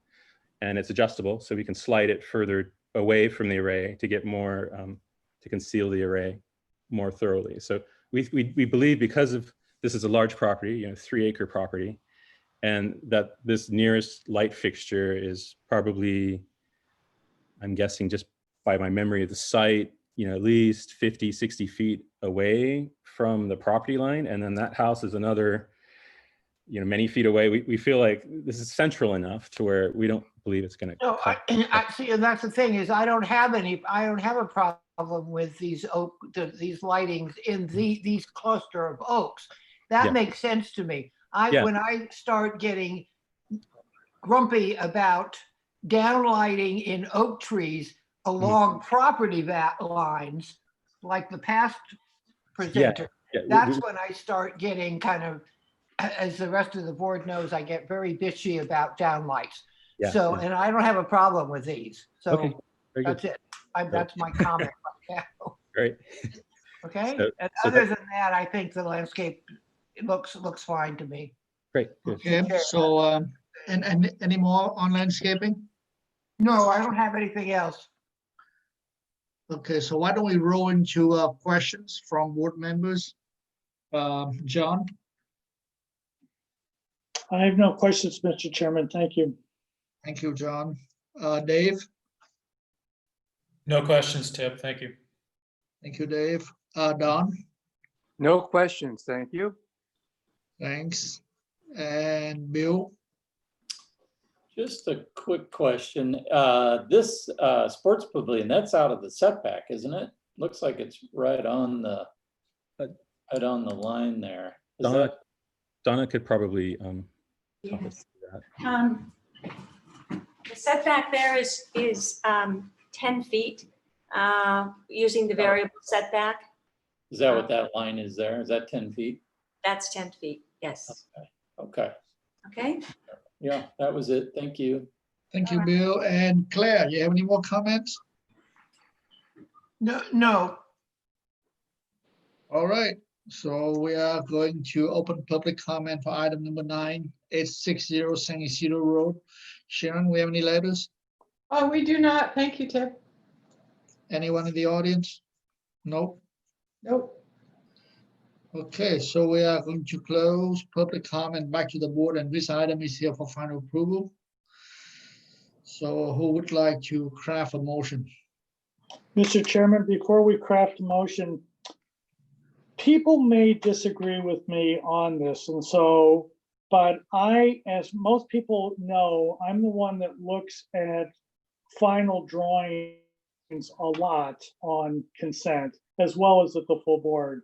And while it looks like a reasonable number of details here, when you really get in and figure out what's here, this is maybe a third of what this building needs. Now, I know Mr. Irvine or Irving, I'm not sure which it is. I apologize. That's all right. Is going to retort, I am the builder. I know what I'm doing. I've done this before. And I'm going to get it this way. And my comment back is, heaven forbid that something happened to you. How would the person that takes over be able to get this to look this way? So from my point, maybe the board feels that this is sufficient, but this is not very many details for a building of this size and complexity. Besides that, I think it's a very nice project. I think it's supportable. I just think it needs to be a little bit more buffed out. Thank you, Mr. Chairman. Thank you. Do we have okay, so who can craft a motion to continue or to grant final condition, final approval with comments? Well, I would venture that we could give it approval preliminary right now and come It's back on the agenda for final approval. for final on consent. John, would you be willing to review? I'm happy with that. I think that the truth is if they go through and start marking off the areas that really do need detailing, they're going to see that I'm right. I'm fairly certain. Yeah, I see right away. There's, how is this roof detailed for the sports pavilion? I'm not sure what that is. Yeah, and all of it. Right, the stone connections. I mean, some of it, the roof, rake and eave are there, the window and door are there. But it's hardly meets the requirement of being able to hand it off to somebody besides Bob and be able to have them bid it properly and build it properly. Right. And I think that we've been asking people to do that. So, Mr. railings, Chair, Mr. Chair, I'll make a motion to continue this project to final on consent with further development of details as needed. That's my motion. And I'll second that. Yeah. All right, further discussion? None? No, I mean, I'm seeing more details as we talk, like the deck and the railing. What's that? But that's what they're going to go ahead and do. They're going to go make more details and then bring it back. No, I think it's the right thing. The chimney cap, all of it. Although in favor? Aye. Opposed? Motion carry. Thank you. And you can come back on consent when you have additional details as requested by the board. All right, thank you very much. Thank you. And I'm going to step down the last item and we'll see you all in 2 weeks. Thank you. Thank you, Mr. Chairman. Okay, we're on to item 10. 1067 EMD demo rebuild 2-story at 1067 East Mountain Drive. Do we have the applicant? Yep, Zach Hansen here with the Warner Group. Okay, great. Are you the only one, Zach? Yes, sir. Okay, great. So give us your presentation. All right. So not much has happened on the conceptual level for this project. I mean, the elevations are basically the same. The floor plans are the same, but we have provided details as well as a material board. So in terms of detailing, the project is very simple. The details can be found on page 8.0, the last page.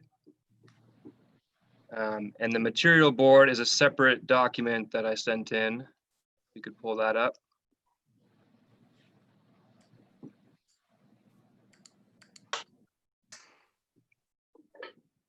We did have some meeting minutes. I should read those first. Let me get that in. Sorry, I missed that. Sure. Okay, last comments was last heard on 7/11/19. MBAR comments, lighting plan requires further refinement, study wattage for outdoor lighting, study use of timers to help minimize night lighting, look to reduce the number of exterior lights. Rest of project is acceptable. Study lantern effect from extent of glazing. Return with standard details and fully address house and landscape lighting. So it looks like a lot of lighting things. Okay, So there's where your details were, and where PDF 23, PDF 23 for the lighting, 23, okay, all the way to the end. okay, there we go. Yeah, so this shows the site lighting. The building lighting is on the ARC plans, but we've done a lot to reduce the amount of lights throughout the project. We've probably cut it by 30%. And so now we're kind of showing basically the minimum what we think is needed for the project. All the lights are going to be on timers, so there's not any issues with them being on. And all these are fairly low wattage lights, and they all, are down lights. So, we think we've addressed that issue. The site has a lot of oaks in it, and the fact that our finished floor is pretty far below the existing shared driveway. So the house is basically sunken into this land. And the oak trees around, we think, will help to kind of decrease any light effects to the neighbors.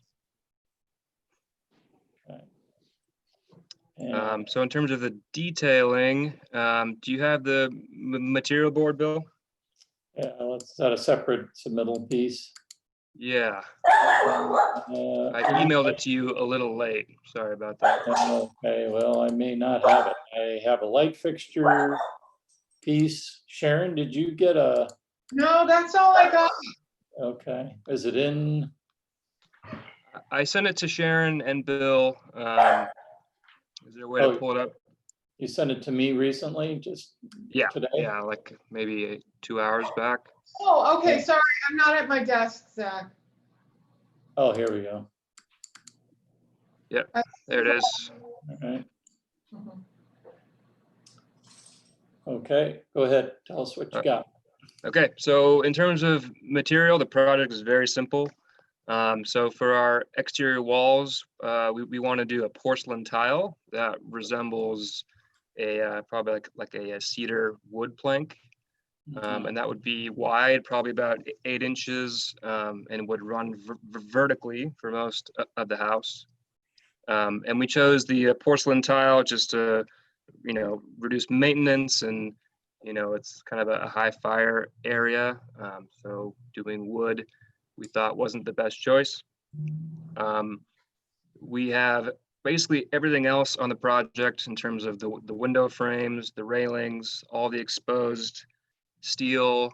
The louvers will be just your typical dark bronze color. And then all of our site walls are going to be a board form concrete. So in terms of the details on the last page, we're just kind of showing basically how we put all that together. So details 1 and 2 kind of show how the porcelain tile is working. We want a very clean look at the cap of the parapet, with no flashing shown, just like a little 2-inch porcelain cap. And detail 4 kind of shows a plan section of the entry, which is like a glass atrium, and kind of shows how the louver shown below would be attached to the post. If you go down to number 5, so this is our typical eave detail at the overhangs. There's quite a few of these on the project, so we just want that exposed steel I-beam look, and the steel would match the finish of the windows, with probably again porcelain tile under the soffit there. Number 6 is just a typical window detail. This one's been cut at one of the thicker walls. We're doing a lot of thicker walls at the south elevation just to keep the sun out. And the sill would also be kind of this metal plate that wraps around the window to kind of integrate the window into the wood. 7 is just another detail showing the between floors. Again, just kind of a faux steel look. Number 8 is showing a railing. So very simple, just flat stock steel railing. Again, same finish as the windows. Am I missing a detail? I don't see that in here. 8's, if you go down, sorry, 9. Oh. Sorry, 9. So yeah, 9 is showing our handrail, just very simple flat stock steel with some stainless steel cables. And that would be on a, the deck would be probably an Ipe wood with drainage below. And then we also have a couple metal walls as well. One on the north elevation, and the garage door is also clad in metal. And we'd be using a aluminum siding system shown there. So just a very thin reveal between panels. And again, same black dark finish. Okay. Is that your presentation? You done with that, or do you? Yeah, I mean, that's pretty much all that's changed. I think the project was pretty much, it was okay other than that. Landscaping too, do we need to go over that? Was that already reviewed? Yeah, we kind of went over the landscape lighting and how we reduced the amount of fixtures, and we studied the wattage. So all these are fairly low watt lights. Sure. That we feel are appropriate for the space. Okay, all right, well, let's go to questions. Do we have any questions? Dave, any questions? I don't have any questions, Bill, thanks. Okay. Claire, questions? No questions. Dawn, questions? Dawn, you there? Dawn? You may be muted. Dawn? Dawn's not there, okay. Everybody's muted. Oh.